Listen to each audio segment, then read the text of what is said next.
రండి ప్రభు యొక్క వాక్యంలో నుంచి కొన్ని విషయాలు జ్ఞాపకం చేసుకుందాం. ఈ రాత్రి వేళ బైబిల్ స్టడీ కొరకై కొన్ని విషయాలు మనం జ్ఞాపకం చేసుకుందాం. ఆదికాండం 24వ అధ్యాయం.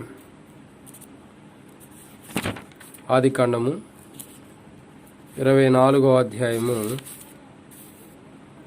కొన్ని విషయాలు రాయబడుతూ వచ్చినాయి. ఇక్కడ ఆదికాండం 24వ అధ్యాయంలో భూమి మీద ఉన్నవేంటి, పరలోకానికి సాదృశ్యమైనవి ఏంటి, భూమి మీద ఉన్నవి పరలోకానికి సాదృశ్యమైనవి ఏంటి అన్నది ఒక 7 విషయాలు మనం జ్ఞాపకం చేసుకుంటూ వచ్చాం. దాంట్లో మొదటి మాట ఏంటంటే, దేవుని యొక్క లేఖన భాగాన్ని జ్ఞాపకం చేసుకున్నట్టయితే దాంట్లో మొదటి మాట అబ్రహాము గురించి జ్ఞాపకం చేసుకుంటూ వచ్చాం. అబ్రహాము తండ్రి అయిన దేవునికి సాదృశ్యంగా ఉన్నాడని జ్ఞాపకం చేసుకుంటూ వచ్చాం. రెండో విషయాన్ని చూసినట్టయితే ఇస్సాకును జ్ఞాపకం చేసుకుంటూ వచ్చాం. ఇస్సాకు యేసుక్రీస్తు ప్రభువారి సాదృశ్యంగా ఉన్నాడని జ్ఞాపకం చేసుకుంటూ వచ్చాం. ఇక మూడో విషయాన్ని జ్ఞాపకం చేసుకున్నట్లయితే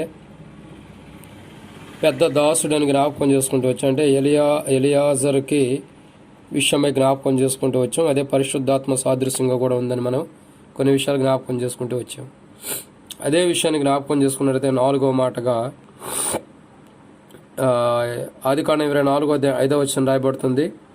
స్త్రీ కనబడుతుంది. ఇక్కడ ఎవరు? ఒక స్త్రీ. ఈ స్త్రీ ఎవరంటే సంఘానికి సాదృశ్యమని మనం జ్ఞాపకం చేసుకుంటూ వచ్చాం.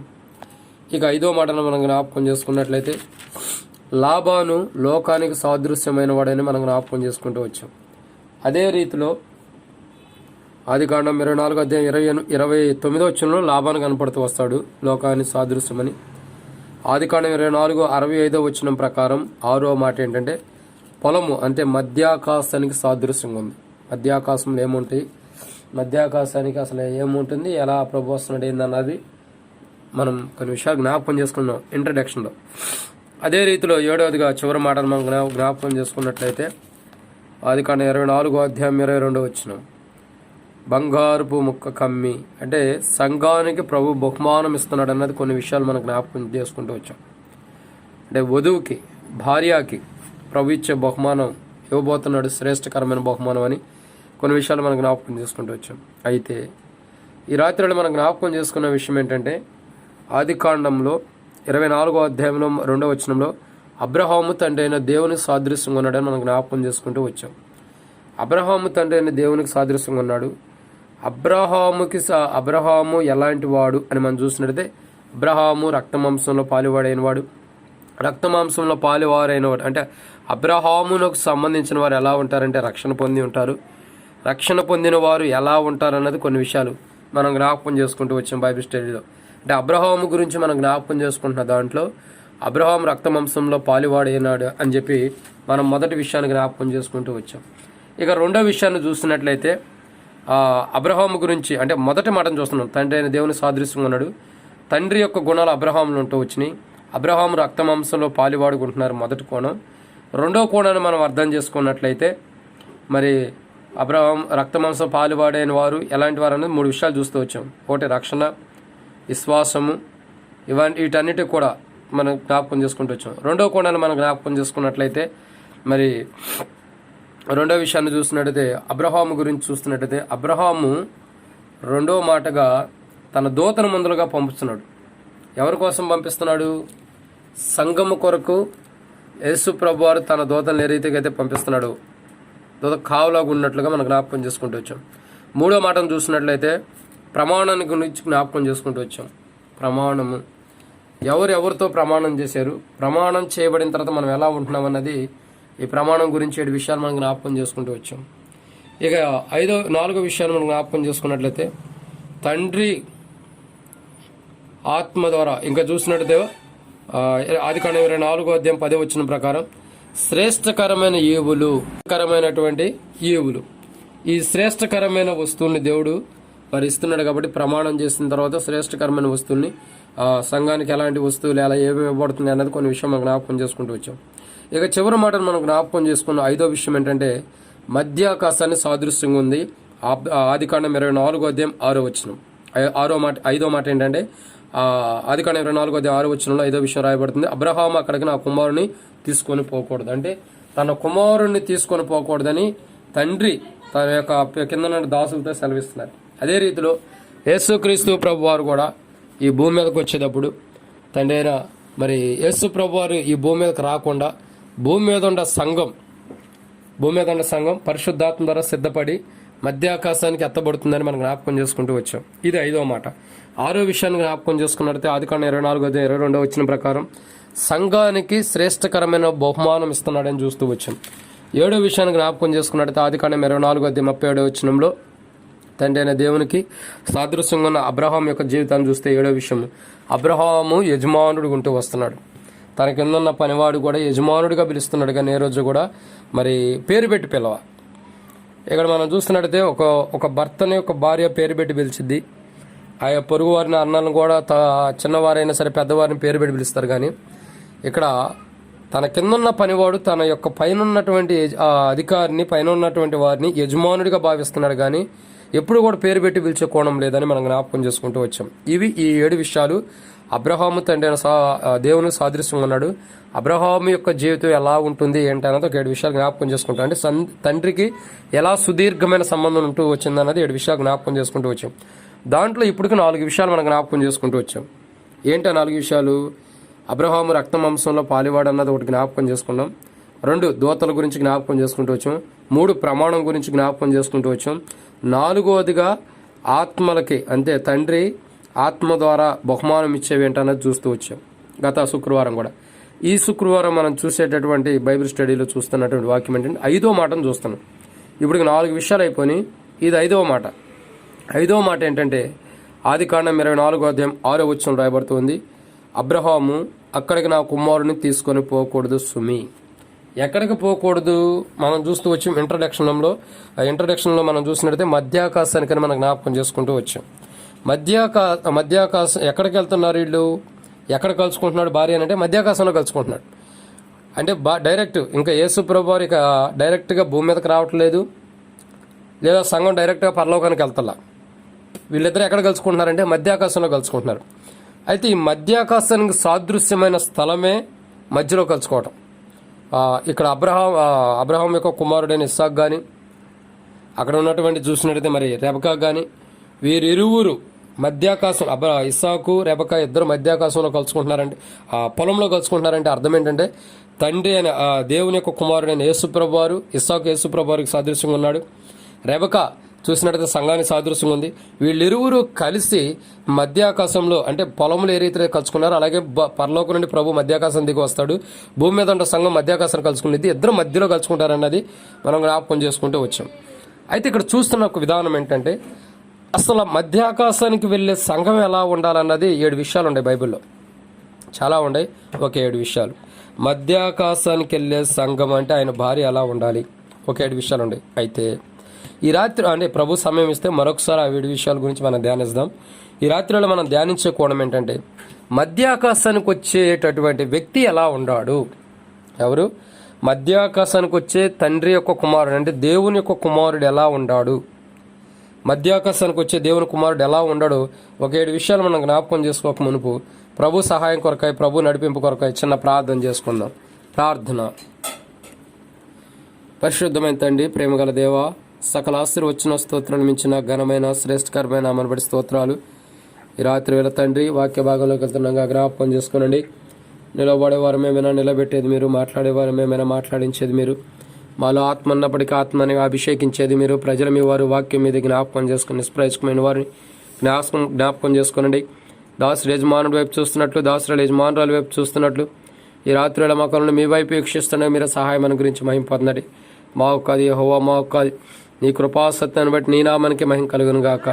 నీ ప్రజల పక్షాన నీకున్న దయ చొప్పున దయతో నన్ను జ్ఞాపకం చేసుకున్నామని సకల ఆశీర్వచన స్తోత్రాలు మించిన ఘనమైన నామంలో ప్రార్థిస్తున్నాం ప్రభు. అంత మాత్రమే కాదండి, మరి కాన్ఫరెన్స్లో ఉన్న వారిని బట్టి స్తోత్రాలు, యూట్యూబ్లో వాక్యాలు చూసి వింటున్న వారిని బట్టి స్తోత్రాలు, వినటం వల్ల విశ్వాసం కలుగు చేయండి. అంత మాత్రమే కాదండి, ఈ వాక్యం వినటం ద్వారా మా జీవితాలు పురుకొలుపు సమకూర్చబడిన వారమై, సరిచేయబడిన వారమై ఆ పెండ్లి కుమారుని ఎదుర్కొనేవారుగా సిద్ధపరచండి. తిరిగి మా ప్రేమ గల పరలోకపు తండ్రి, సమస్తాన్ని మీకు అప్పగిస్తున్న మీరే జ్ఞాపకం చేసుకోనండి. హెబ్రోన్ ఆధారం చేసుకుని జరుగుతున్న పరిచర్లు, బ్రాంచెస్, సేవ, పరిచర్య, నేటి దినాల్లో ఉపవాస ప్రార్థనలు, సంఘ ప్రార్థనలు, సిస్టర్స్ మీటింగ్స్ కానీ, ఆయా బైబిల్ స్టడీస్ కానీ అన్నిటి విషయాల్లో కూడా దీవెనకరంగా ఆశీర్వాదకరంగా చేయమని సమస్త మీకు అప్పగించుకుంటూ, అలాగే తండ్రి ప్రభా కోవిడ్ ద్వారా బాధపడుతున్న వారిని కూడా ముట్టి స్వస్థ ఆరోగ్యాన్ని ఇచ్చేయండి, బలహీనలు బలపరచమని, మిగతా సమయంతో దీవించమని యేసు ప్రభు నామములో ప్రార్థిస్తున్నాం తండ్రి, ఆమేన్. కాబట్టి ఇక్కడ మనం దేవుని యొక్క వాక్యాన్ని మనం జ్ఞాపకం చేసుకున్నట్లయితే, ఈ మొదటి కోణంలో మనం ఇప్పుడు 5 విషయాలు జ్ఞాపకం చేసుకుంటూ వచ్చాం. 5వ విషయాన్ని ఇప్పుడు జ్ఞాపకం చేసుకుంటున్నాం. క్షమించండి, 5 అయిపోయి 5వ విషయాన్ని జ్ఞాపకం చేసుకుంటున్నాం. ఈ 5వ విషయం ఏంటంటే, దేవుని యొక్క లేఖన భాగాలు మనం చూస్తున్నాం కదా. 5వ మాట ఏంటి? మధ్యాకాశానికి సాదృశ్యం ఉంది. మధ్య ఆకాశానికి వచ్చేవారు ఎలా ఉన్నాడు, మధ్య ఆకాశానికి వచ్చేటటువంటి ప్రభు ఎలా ఉన్నాడు అన్నది కొన్ని విషయాలు మనకు బైబిల్లో రాయబడుతూ వచ్చినాయి. మధ్య ఆకాశానికి వచ్చే ప్రభు ఎలా ఉన్నాడు. దాంట్లో మొదటి మాటను మనం చూసినట్టయితే, అసలు మధ్య ఆకాశానికి వచ్చేటటువంటి ప్రభు ఎలా ఉంటూ వస్తున్నాడు, ఆయన ఎలాంటి వాడు అంటే, సంఘం మధ్యాకాశానికి వెళ్ళాలంటే ఎలా ఉండాలన్నది 7 విషయాలు ఉన్నాయి. అవి ప్రభు సమయం ఇస్తే మరొకసారి జ్ఞాపకం చేసుకుంటాం. మధ్యాకాశానికి వచ్చేటటువంటి ప్రభు ఎలా ఉంటాడు అంటే, సంఘం కూడా మధ్యాకాశానికి వెళ్తుంది. సంఘం గురించి నెక్స్ట్ టైం ప్రభు సమయం ఇస్తే చూస్తాము. ఇప్పుడు మధ్యాకాశానికి వచ్చే ప్రభు ఎలా ఉన్నాడు అంటే, సంఘానికి సంఘం ఎలా పడుతుంది, సంఘానికి ముంగట వచ్చే ప్రభు ఎలా ఉన్నాడు అనేది ఒక 7 విషయాలు బైబిల్లో ఉన్నాయి. అసలు సంఘం దగ్గరకు వచ్చే ప్రభు, మధ్యాకాశానికి వచ్చే ప్రభు ఎలాంటి వాడు, ఎలా ఉన్నాడు అన్నది ఒక 7 విషయాలు బైబిల్లో ఉన్నాయి. దాంట్లో మొదట మనం జ్ఞాపకం చేసుకున్నారండి. ప్రకటన గ్రంథం 5వ అధ్యాయం 12వ వచనం. ప్రకటన గ్రంథము 5వ అధ్యాయము 12వ వచనం.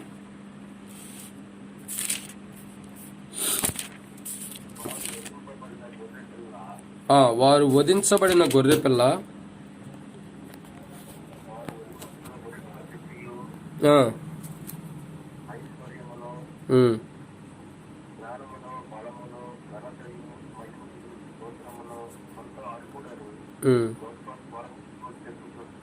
చాలు. కాబట్టి ఇక్కడ మనం చూసిన మొదటి కోణాన్ని జ్ఞాపకం చేసుకున్నట్లయితే, ప్రకటన గ్రంథం 5వ అధ్యాయం 12వ వచనం ప్రకారం అసలు మధ్య ఆకాశానికి వచ్చేటటువంటి ప్రభు ఎలాంటి వాడు అంటే, మొదటి మాట కనబడుతుంది కదా, వధించబడిన వాడు. ఎలాంటి వాడు? వధించబడినవాడు. వధించబడిన గొర్రెపిల్లగా ఉన్నాడు కాబట్టి మధ్యాకాశానికి వస్తున్నాడు. అసలు గొర్రెపిల్ల యొక్క స్వభావం ఏంటి, గొర్రెపిల్ల ఎలాంటిదంటే మనం చూసినట్లయితే, గొర్రెపిల్ల ఎలాంటిదో చూద్దాం రండి. యెషయా గ్రంథము 53వ అధ్యాయం. గొర్రెపిల్ల యొక్క స్వభావం గురించి మనం చూసినట్లయితే, గొర్రెపిల్ల యొక్క స్వభావాన్ని మనం చూస్తున్నాం. గొర్రెపిల్ల ఎలాంటిది అని మనం చూస్తున్నట్టయితే, గొర్రెపిల్ల యొక్క స్వభావం చూసినట్టయితే, అంటే యేసు ప్రభు వారు వధించబడిన గొర్రెపిల్లగా ఉన్నాడు. ఆ వధించబడిన గొర్రెపిల్ల, అసలు గొర్రెపిల్ల యొక్క స్వభావం ఏంటని మనం చూసినట్లయితే, మనం చూసినట్లయితే దేవుని యొక్క వాక్యాన్ని యెషయా గ్రంథం 53వ అధ్యాయం 7వ వచనం. అతడు దౌర్జన్యం నొందెను, బాధింపబడినను అతడు నోరు తెరవలేదు. వధుకు తేవబడు గొర్రెపిల్లయు బొచ్చు కత్తిరించు అని ఎదుట గొర్రెయు మౌనంగా ఉన్నట్లు అతడు నోరు తెరవలేదు. అన్యాయపు తీర్పు పొందిన వాడే అతడు కొనుపబడిన. కాబట్టి ఇక్కడ మనం దేవుని యొక్క లేఖన భాగాలు చూసినట్లయితే, ప్రభు మనకిస్తున్నటువంటి తలంపులు, ప్రభు మనకిస్తున్నటువంటి ఆలోచన మనం జ్ఞాపకం చూసుకున్నట్లయితే, అసలు ఈ గొర్రెపిల్ల ఎలాంటిదంటే, గొర్రెపిల్ల యొక్క స్వభావం ఏంటంటే వధించబడినదిగా ఉంటుంది. వధించబడిన గొర్రెపిల్ల ఎలాంటిదంటే, అది బాధ పొందినను నోరు తెరవదంట. గొర్రెపిల్ల యొక్క స్వభావం ఏంటంటే, గొర్రెపిల్ల ఎలాంటిదంటే, అది ఎంత బాధ కలిగినను, అది బాధించబడినను నోరు తెరవదంట. ఒక రకంగా చెప్పాలంటే, మనం ఒక్కోసారి ఏమంటామంటే, పిల్లల విషయం అంటాం కదా, ఏంట్రా నువ్వు గొడ్డును బాదినట్టు బాధేవరా అంటాం. ఏమంటాం? గొడ్డును బాదినట్టు బాధేవంటే, ఆ బర్రెలను కానీ గేదెలను కానీ బాదినట్టుగా పిల్లల్ని ఎందుకు అలా కొడుతున్నావు అని చెప్పి అంటాం. అంటే పల్లెటూరు విధానం ఎలా ఉంటుంది, సిటీస్ అలా ఆ కల్చర్లో వేరే విధానం ఉంటుంది. గొడ్డును బాదినట్టు బాధేవేంటంటే, పశువును కొట్టినట్టు కొట్టేవేంటారు నీ పిల్లలు అంటారు. ఇక్కడ విషయం ఏంటంటే, ఈ గొర్రెపిల్ల యొక్క స్వభావం, గొర్రెపిల్ల ఎలాంటిది, గొర్రెపిల్ల యొక్క స్వభావం ఎలాంటిదంటే మౌనం వహించేది. గొర్రెపిల్ల ఎలాంటిది? మౌనం వహించేది. కాబట్టి గొర్రెపిల్ల యొక్క స్వభావం ఏంటంటే, అతడు ఒక వ్యక్తి వచ్చి తను బలి అర్పిస్తున్నాడని తెలిసినా, ఒక వ్యక్తి వచ్చి తనని బలిగా ఇస్తున్నాడని తెలిసినప్పుడు కూడా మౌనం వహించేది. కానీ తిరగబడే స్వభావం గొర్రెపిల్లలో లేదు. గొర్రెపిల్లలో తిరగబడే స్వభావం లేదు. నేను ఒక వీడియో చూస్తూ వచ్చాను, వధించబడే వాటి గురించి ఒక వీడియో చూస్తూ వచ్చాను. ఏదో అంటే మన ఏరియా కాదు, నార్త్ ఏరియాలో ఒక వ్యక్తి ఏం చేశాడంటే, గొర్రెపిల్లను బలి ఇవ్వటానికి అని చెప్పి ఒక ప్రదేశానికి తీసుకొచ్చాడు. ఓ ప్రదేశానికి గొర్రెపిల్ల బలి ఇవ్వటానికి తీసుకొచ్చినప్పుడు ఏం చేస్తూ వచ్చాడంటే, ఒక కత్తి పట్టుకుంటూ వచ్చాడు, మంచి కత్తి. ఆ కత్తి పట్టుకుని ఏం చేస్తూ వచ్చాడంటే, ఆ గొర్రెపిల్లని తీసుకొచ్చాడు. గొర్రెపిల్లను పక్కన పెడుతూ నుంచోబెట్టారు. ఆ గొర్రెపిల్ల ఏం చేస్తుందంటే, అందరి మధ్యలో నుంచుంది, ఏం చేయట్లా, సైలెంట్గా అట్లా నుంచున్నాం. ఎటు పారిపోవట్లేదు, ఎటు వెళ్ళిపోవట్లేదు, ఎటు పరిగెత్తలేదు, మౌనంగా నుంచుంది. మౌనంగా నుంచున్న గొర్రెపిల్ల దగ్గరికి ఏ వ్యక్తి అయితే తీసుకొచ్చాడో ఆ వ్యక్తి వచ్చి ఆ వ్యక్తిని బట్టే గొర్రెపిల్ల ఆడే నిలబడింది. ఎందుకంటే తన యజమానుడు కాబట్టి. తన యజమానుడు వచ్చి ఆడు నిలబడినప్పుడు ఆ గొర్రెపిల్ల కూడా మౌనం వహించి ఏం చేస్తుందంటే అక్కడ నిలబడింది. అంటే నా యజమానుడు నాతో ఉంటాడు, నాకేం కాదులే, నా యజమానుడు నాతో ఉంటాడు, ఏం కాదులే అనుకుంటూ వచ్చింది. అయితే ఇక్కడ తన యజమానుడు ఏం చేస్తూ వచ్చాడంటే ఆ గొర్రెపిల్ల మౌనంగా తన ఎదుట చూస్తున్నటువంటి గొర్రెపిల్ల, అక్కడ ఉన్న గొర్రెపిల్లని ఒక్కసారిగా కత్తి తీసుకుని మెడ నరికివేయటం ద్వారా మెడ పక్కకు పడిపోయిద్ది, బాడీ అంతా పక్క పడిపోయేది, మొండెమంతా కూడా పక్క ఉండిద్ది, మెడ పక్కన పడిపోయింది. అసలు ఆశ్చర్యం వేసింది. గొర్రెపిల్ల తనను నరుకుతున్నాడని తెలిసినా, తను వధిస్తున్నారని తెలిసినా, తన మెడ తెగిపడిపోతుందని తెలిసినా మౌనంగా నిలబడింది. అసలు ఇంకో విషయం ఏంటంటే నరికిన తర్వాత అది అటు ఇటు గంతులేయకుండా అటు ఇటు కదలకుండా అట్లాగే పడిపోయింది ఉంటుంది. గొర్రెపిల్ల ఎంత మౌనం వహించేదంటే అసలు మనం వర్ణించడానికి కూడా చాలదు, అంత వర్ణనాతీతమైనటువంటి గొర్రెపిల్ల యొక్క స్వభావం. గొర్రెపిల్ల ఎలాంటిదంటే అలాంటిది, మౌనం వహించేది. మధ్యాకాశానికి వచ్చే ప్రభు ఎలాంటి వాడంటే మౌనం వహించిన వాడు కొంటున్నాడు. అన్నిటినీ మౌనం వహించిన వాడు. గొర్రె బొచ్చు కత్తిరించి వాని ఎదుట గొర్రె మౌనంగా ఉన్నట్లు అతను నోరు తెరవలేదు. అనేక మంది సిలువలో ప్రభువుని గాయపరుస్తున్నప్పుడు కూడా, అనేక మంది నిందిస్తున్నప్పుడు కూడా, అనేక మంది అవమానిస్తున్నప్పుడు కూడా, ఏ విషయంలో కూడా ప్రభు తనని ఎంత గాయపరుస్తున్నప్పుడు కూడా ప్రభు ఒక మాట కూడా అనుకోకుండా, ప్రభు తిరిగి ఒక మాట కూడా అనుకోకుండా, ఎవరిని ఏమనుకోకుండా మీరేం చేయొచ్చునో మీరు ఎరువురు కనుక వీరిని క్షమించమని ఒక పదము వాడి వారి కొరకు ఒక ప్రార్థన చేసి మౌనం వహించి చేతుల్లో కాళ్ళల్లో బ్రేకుల్లో కొట్టినప్పటికీ, ఎంత హింసించబడినప్పుడు కూడా వీటన్నిటిని సహించుకుంటూ, దేన్ని కూడా లెక్క చేయకోకుండా అన్నిటిని సహించుకుంటూ, సిలువ కార్యం ద్వారా అన్నిటిని సహించుకుంటూ ఓర్పు కలిగిన వాడై మౌనం, గొర్రె పిల్లలాగా మౌనం వహించాడు కాబట్టే వదుకు తేబడిన గొర్రె పిల్లగా మనకు అనిపిస్తూ వస్తున్నాడు. ఇప్పుడు చూడండి, మేక ఎలా ఉంటుందంటే మేకను వధించేటప్పుడు మేక అరిచిద్ది. మేకను పట్టుకోండి ఎప్పుడైనా, అరిచిద్ది. గొర్రెపిల్ల తొందరపడి అరవదు. మేకపిల్ల ఏం చేసింది, అవసరమైతే పొడిచిది కూడా. ఇంకా మేకపిల్ల యొక్క స్వభావం కావాలంటే చాలా ఉండే బైబిల్లో, ప్రభు సమయిస్తే మరొకసారి చూద్దాం. మేకపిల్ల ఎలాంటిదంటే తిరుగుబాటు స్వభావం కలిగింది, కానీ గొర్రెపిల్ల ఎలాంటిదంటే మౌనం వహించేది. కాబట్టి మౌనం వహించేది కాబట్టి యేసుక్రీస్తు ప్రభువారు గొర్రెపిల్లకు వధించబడిన గొర్రెపిల్లకి ఈ లోకానికి వచ్చి మన కొరకే శిలువలో వధించబడి అన్ని శ్రమల్ని, అన్ని నిందలను, అన్ని అవమానాన్ని సహిస్తూ దేన్ని కూడా లెక్క చేయకుండా ప్రతిదాన్ని సహించుకుంటూ వెళ్తూ వచ్చాడంటే కారణం ఏంటంటే వధించబడిన వాడుకుంటున్నాడు, గొర్రెపిల్ల స్వభావం ధరించుకుని వచ్చాడు కాబట్టి సమస్తాన్ని మౌనం వహిస్తున్నాడు. మరొకసారి రాబోతున్నాడు. బైబిల్ రాయబడుతూ వచ్చింది, యోధా గోత్రపు సింహం అని రాబడుతూ మేఘారుడే, ఆకాశం మేఘారుడే రాబోతున్నాడు అని సెలవిస్తుంది. మహామహిమతో రాబోతున్నాడని సెలవించబడుతూ వచ్చింది. ఒకసారి వచ్చాడు, గొర్రెపిల్ల స్వభావంతో వచ్చాడు, వధించబడిన వాడుకుంటూ వచ్చినాడు. సకల జనులు ఆయన ఉంపివేసిన, ఆయన గద్దించిన, ఆయన గుద్దినప్పటికి కూడా, ఆయన గాయపరిచినప్పటికి కూడా, ఆయన హింసించిన, ఆయన బాధ పెట్టిన అన్నింటినీ ఓర్చుకున్నాడు. వధించబడిన గొర్రెపిల్ల యొక్క స్వభావం కలిగి ఉన్నాడు కాబట్టి అన్నింటినీ ఓర్చుకున్నాడు.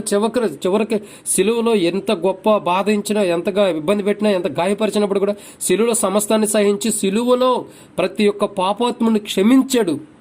మౌనం వహించడం ద్వారా ప్రతి పాపాత్మను క్షమించిన వాడుగా ఉంటాడు. ఇప్పుడు రెండోసారి రాబోతున్నాడు.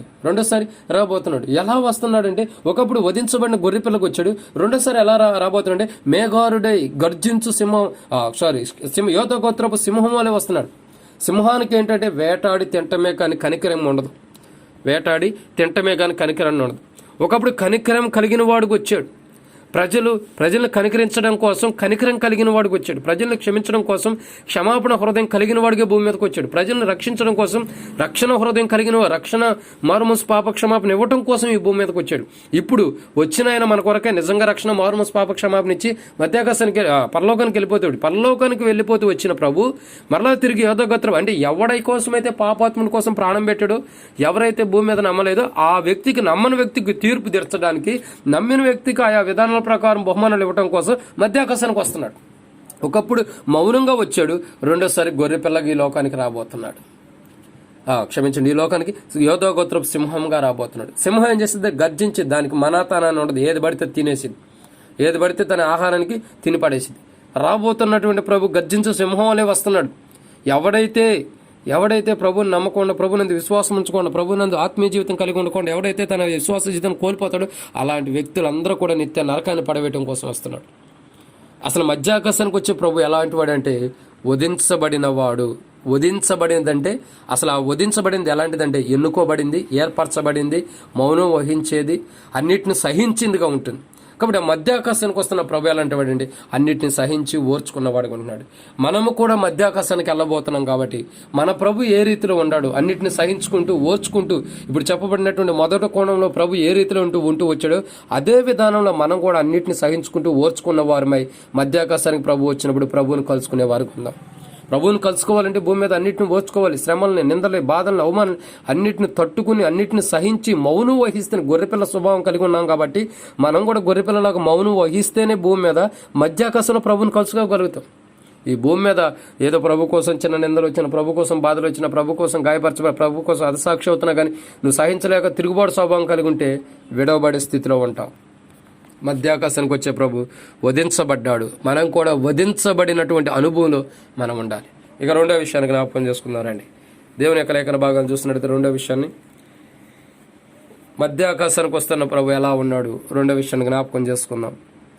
ప్రకటన గ్రంథం 5వ అధ్యాయం 4-5 వచనాలు.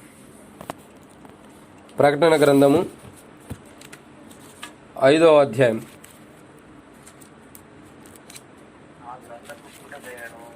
ఆ గ్రంథం విప్పుటకైనను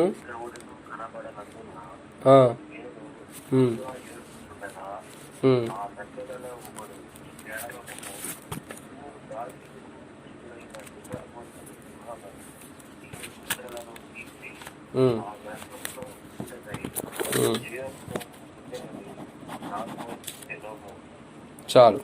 కాబట్టి ఇక్కడ మనం చూస్తున్నటువంటి విధానం చూసినట్లయితే, ప్రభు యొక్క లేఖన భాగంలో చూసినట్లయితే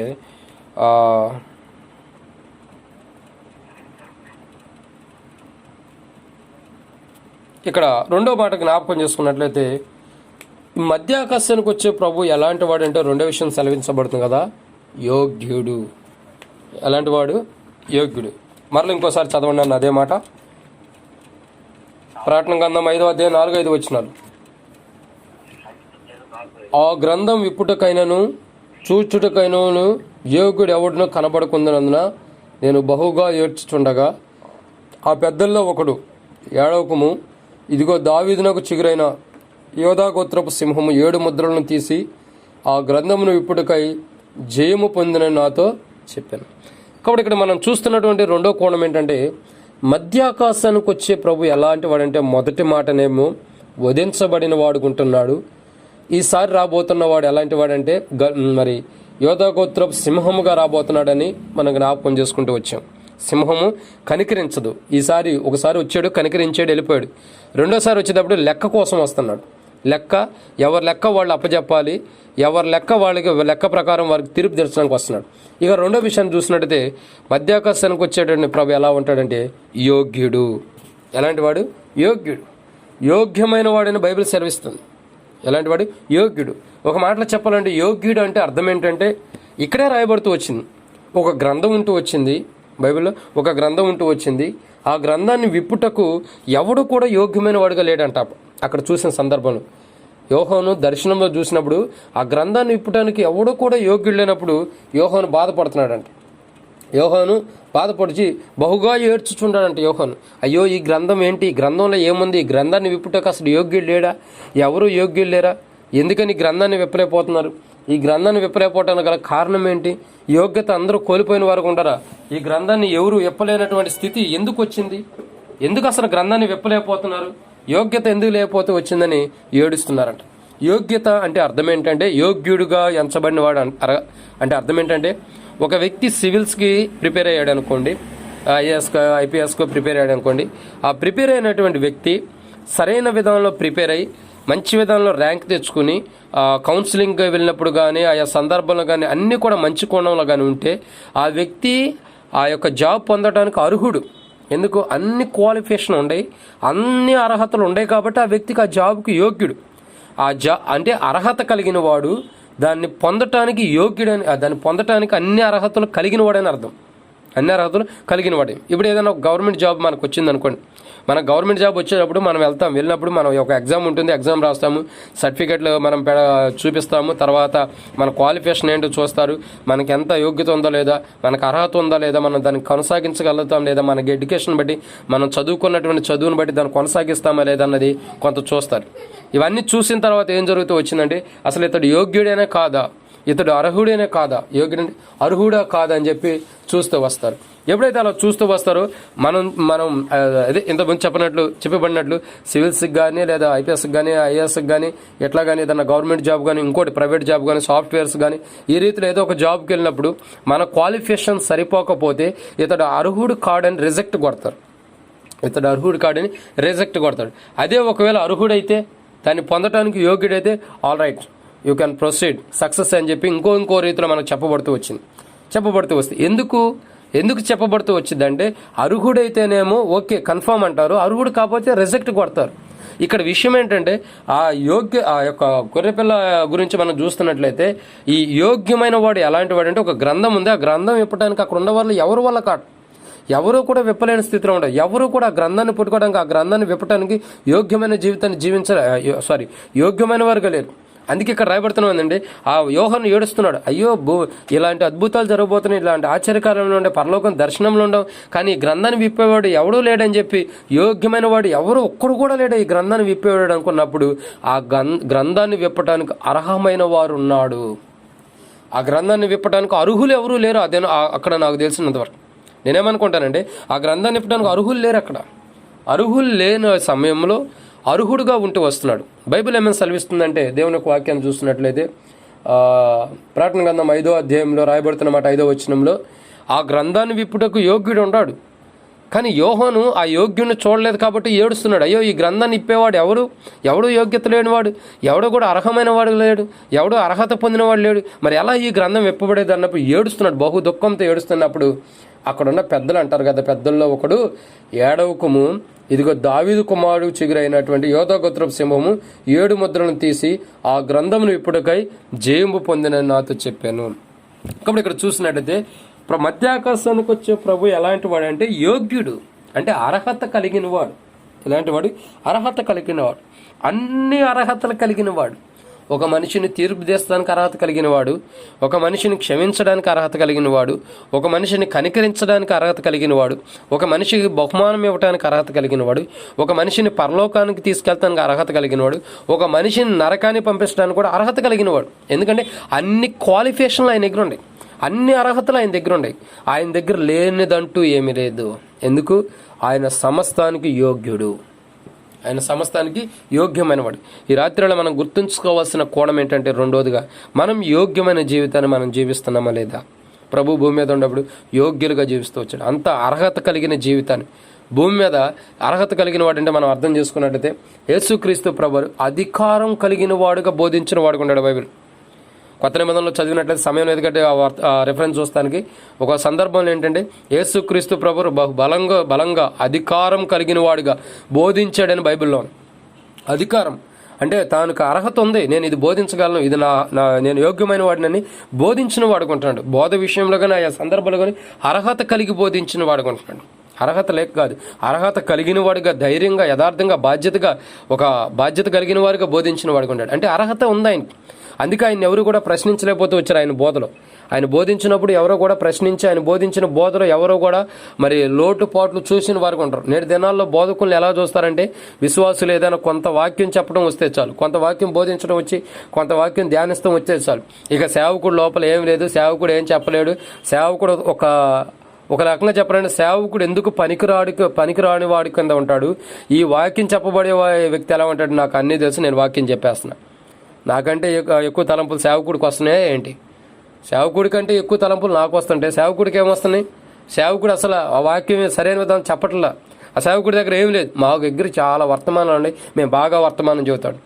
నువ్వు నిన్నగాక మొన్న రక్షించబడి, నిన్నగాక మొన్న వర్తమానం చెప్పి నీకే అన్నుంటే, ప్రభు యొక్క చిత్తానుసారంగా నడిపించి, ప్రభు ద్వారా అభిషేకించబడి, ప్రభు యొక్క దగ్గర నుంచి కొన్ని లేఖన భాగాలను తెలుసుకుని, ప్రభు ఇచ్చేటటువంటి తలంపుని తెలుసుకుని, ప్రభు తన దగ్గర దేవుని దగ్గరకు వచ్చే ప్రతి వ్యక్తికి కూడా దేవుని యొక్క తలంపులు పంచే సేవకుడు ఇంకెలాంటి వాడు? ఆ సేవకుడిని చూసి మనం ఏదో 2 మెసేజ్లు, మంచి మెసేజ్గా 2 మెసేజ్లు చెప్పేసరికి సేవకుడు ఎంతటి వాడు, నాకు లెక్కలో లేనివాడు అంటాం. మనల్ని మనం అర్హత కలిగిన వారమని ఎంచుకుంటున్నాం అంతే. కానీ ప్రభు, అందరూ చెబుతారు ప్రభు అర్హత కలిగిన వాడని.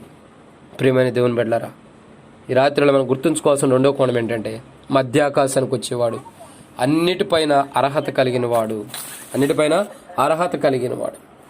దేనికైనా సాధ్యమైన వాడు, ఒక వ్యక్తి గవర్నమెంట్ జాబ్ పొందడానికి ఏ రీతిలో అయితే అర్హత కలిగి ఉన్నాడు, ఒక వ్యక్తి ఏదైనా బహుమానం పొందడానికి ఏ రీతిలో అయితే అర్హత కలిగి ఉన్నాడు, ఒక వ్యక్తి ఏదైనా సరే ఒక జాబ్ కొరకు అర్హత కలిగి ఉన్నాడు, ఆ గ్రంథాన్ని విప్పుటకు యోగ్యుడు అర్హత కలిగిన వాడు ఎవరంటే ప్రభువే. మనం కూడా యోగ్యులుగా ఉండాలనే ప్రభు యొక్క ఉద్దేశం. మనం కూడా అన్ని అర్హతలు కలిగి, అంటే పరలోకానికి వెళ్తానికి ఏది కూడా మనకు అడ్డు రాకుండా అన్ని క్వాలిఫికేషన్లు మనం కలిగి ఉండాలనేది ప్రభు యొక్క ఉద్దేశం. మధ్యాకాశానికి వచ్చే ప్రభు ఎలాంటి వాడు అంటే అన్ని అర్హతలు కలిగినవాడు, అన్ని అర్హతలు కూడా కలిగినవాడు. కాబట్టి మనం కూడా అన్ని అర్హతలు కలిగిన వారికి ఉండాలి. పరలోకానికి వెళ్తానికి విశ్వాసం, ప్రార్థన, ఆరాధన, వ్యక్తిగత జీవితం అన్ని విషయాల్లో కూడా అర్హత కలిగిన వారమే కాపాడుకునే వారికి ఉందాం. మూడో విషయాన్ని జ్ఞాపకం చేసుకుందామండి. ఇప్పుడు 2 విషయాలు చెప్పబడుతూ వచ్చినాయి. మధ్యాకాశానికి వచ్చే ప్రభు ఎలాంటి వాడంటే వధించబడిన వాడు మొదటి మాట. రెండో మాటను మనం జ్ఞాపకం చేసుకున్నట్టయితే మధ్యాకాశానికి వచ్చే ప్రభు ఎలాంటి వాడంటే యోగ్యుడు. మూడో విషయాన్ని జ్ఞాపకం చేసుకున్నారండి. మధ్యాకాశానికి వచ్చేవారు ఎలాంటి వారంటే మూడో మాట రాయబడుతుంది ప్రకటన గ్రంథం 19:11 వచ్చిన. ప్రకటన గ్రంథం 19:11 వచ్చిన.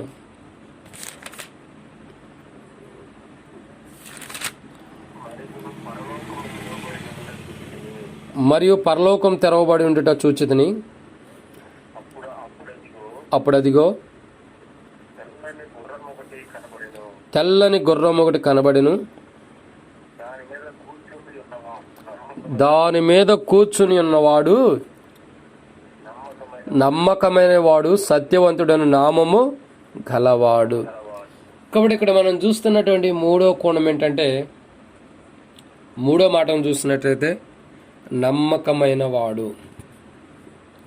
మధ్యాకాశానికి వచ్చే ప్రభు ఎలాంటి వాడు అంటే మూడోదిగా నమ్మకమైన వాడు. ఆయన నమ్మకం కలిగిన వాడు, ఆయన నమ్మకమైన వాడు కాబట్టే అన్ని విషయాల్లో నమ్మకం ఉంటూ వచ్చాడు ప్రభు. అన్ని విషయాలు నమ్మకంగా ఉంటూ వచ్చాడు. ఒక మాట మనం అర్థం చేసుకున్నట్లయితే దేవుని విషయంలో నమ్మకంగా ఉన్నాడు, అంటే తండ్రి విషయంలో నమ్మకంగా ఉన్నాడు. ఎక్కడా కూడా తలిపాల, మన విషయాల్లో కూడా నమ్మకంగా ఉన్నాడు. మెయిన్ ప్రాధాన్యత చెప్పుకోవాలంటే తండ్రి విషయంలో. తండ్రి భూమి మీద పంపించబడినప్పుడు, తండ్రి ఈ భూమి మీద యేసు ప్రభువుని పంపించినప్పుడు తండ్రి ఎందుకు పంపించాడో, తండ్రి యొక్క ఉద్దేశం ఏంటో, తండ్రి యొక్క చిత్తం ఏంటో నెరవేర్చే విషయంలో పూర్తిగా పరిపూర్ణంగా నమ్మకంగా ఉంటూ వచ్చాడు. తండ్రి తన మీద పెట్టుకున్న నమ్మకాన్ని కోల్పోయేదటి స్థితిలో తీసుకురాల. తండ్రి తన మీద పెట్టుకున్న నమ్మకాన్ని ఆ నమ్మకాన్ని వ్యర్థపరచాల. ఏదైతే కుమారుని మీద తండ్రి నమ్మకం ఉంచాడో ఆ నమ్మకాన్ని కుమారుడు నెరవేర్చిన వాడుకుంటాడు. అందుకే యేసు ప్రభు ఏం చేస్తూ వచ్చాడంటే, ఆయన ఏ రీతిలో అయితే నమ్మకస్తులుగా ఉన్నాడో మనల్ని కూడా అదే రీతిలో నమ్మకస్తులుగా ఉంచడానికి యేసు ప్రభు వారు ఇష్టపడిన వాడుకుంటున్నాడు. అందుకే ప్రభు అంటున్నాడు కదా, దేవుని యొక్క వాక్యాన్ని చూస్తున్నాడు, ఆయన ఎలా నమ్మకస్తుడు అలాంటి నమ్మకంలో మనల్ని కూడా ఉంచుతున్నాడు. అంటే మనం కూడా అలాంటి నమ్మకం కలిగి ఉండాలన్నది ప్రభు యొక్క ఉద్దేశం. అందుకే ప్రభు నమ్మకం గురించి ఒక మాట అంటాడు. నమ్మకత్వంగా ఎలా ఉండాలంటే ప్రభు యొక్క మాట అంటాడు.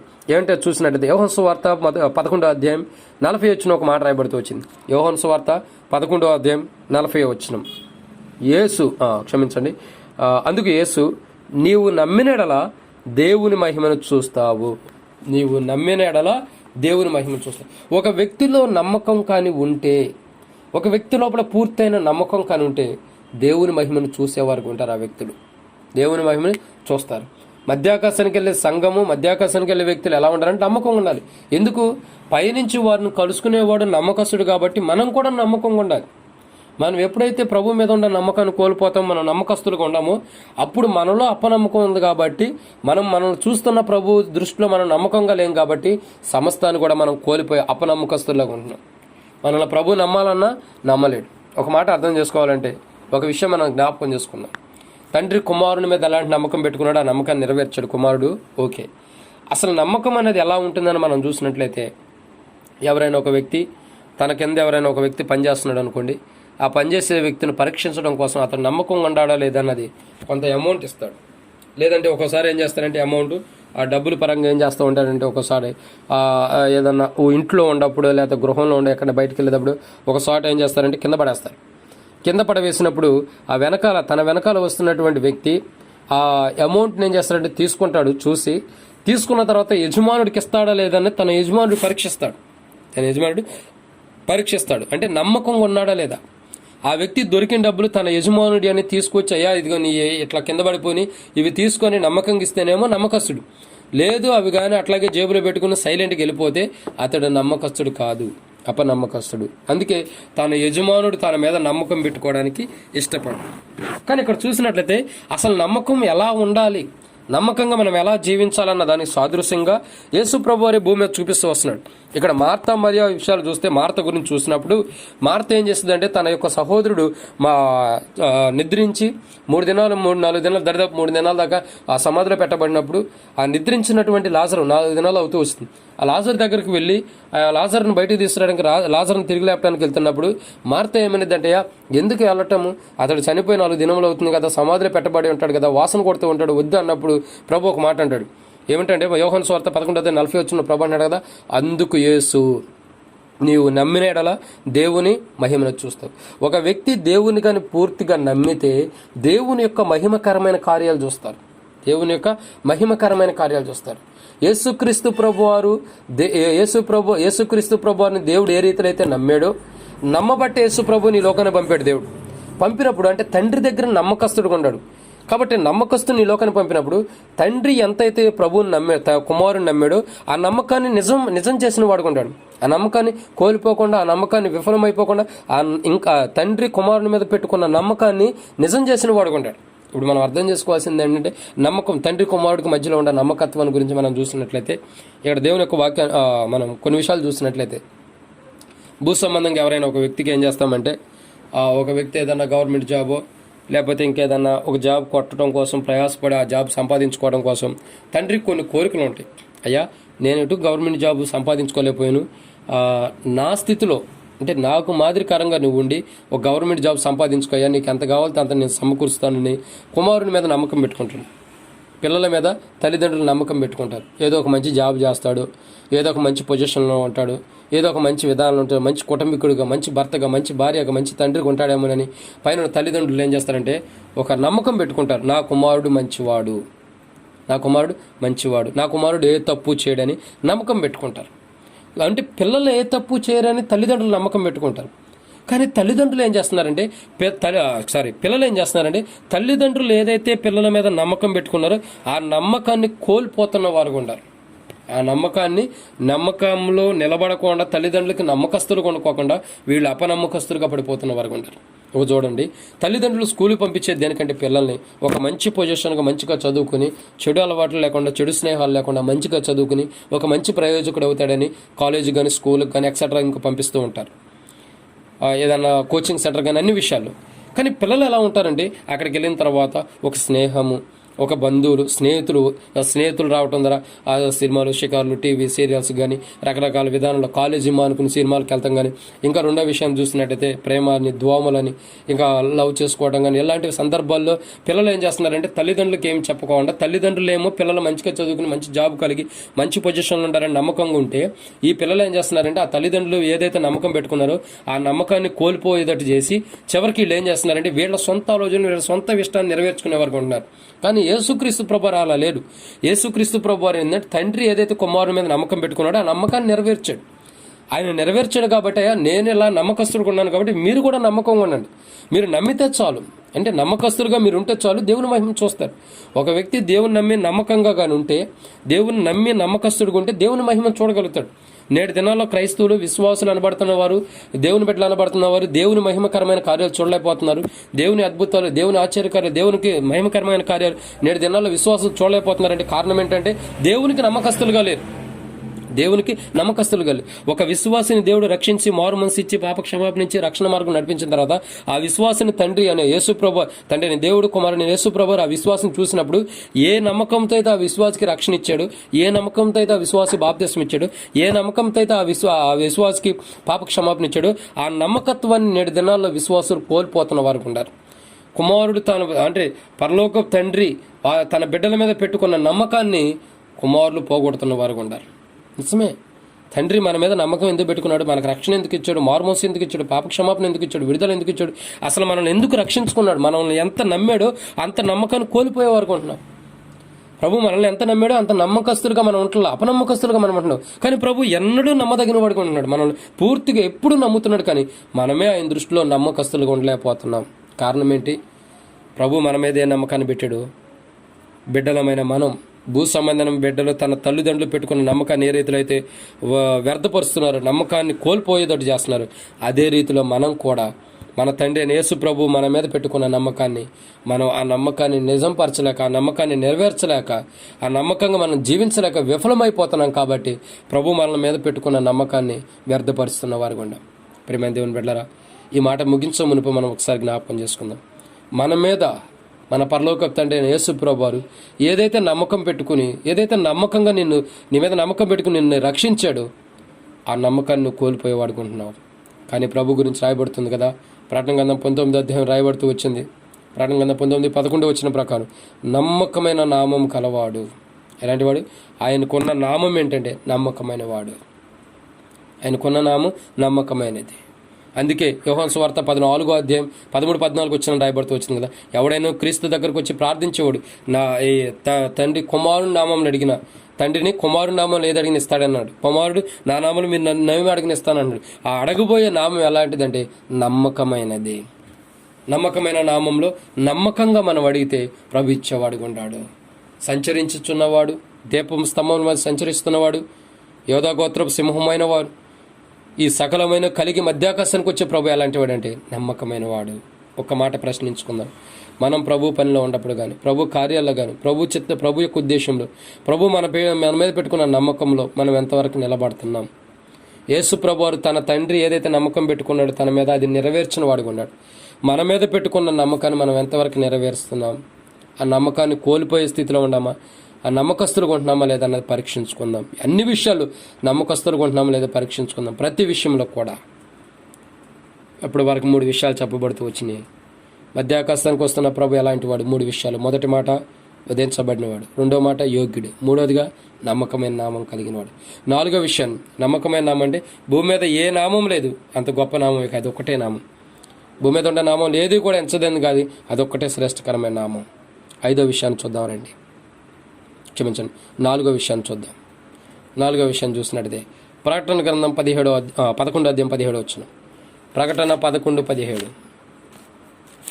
ప్రకటన గ్రంథం 11వ అధ్యాయం 17 వచ్చిన ఒకసారి చదువుకుందాం.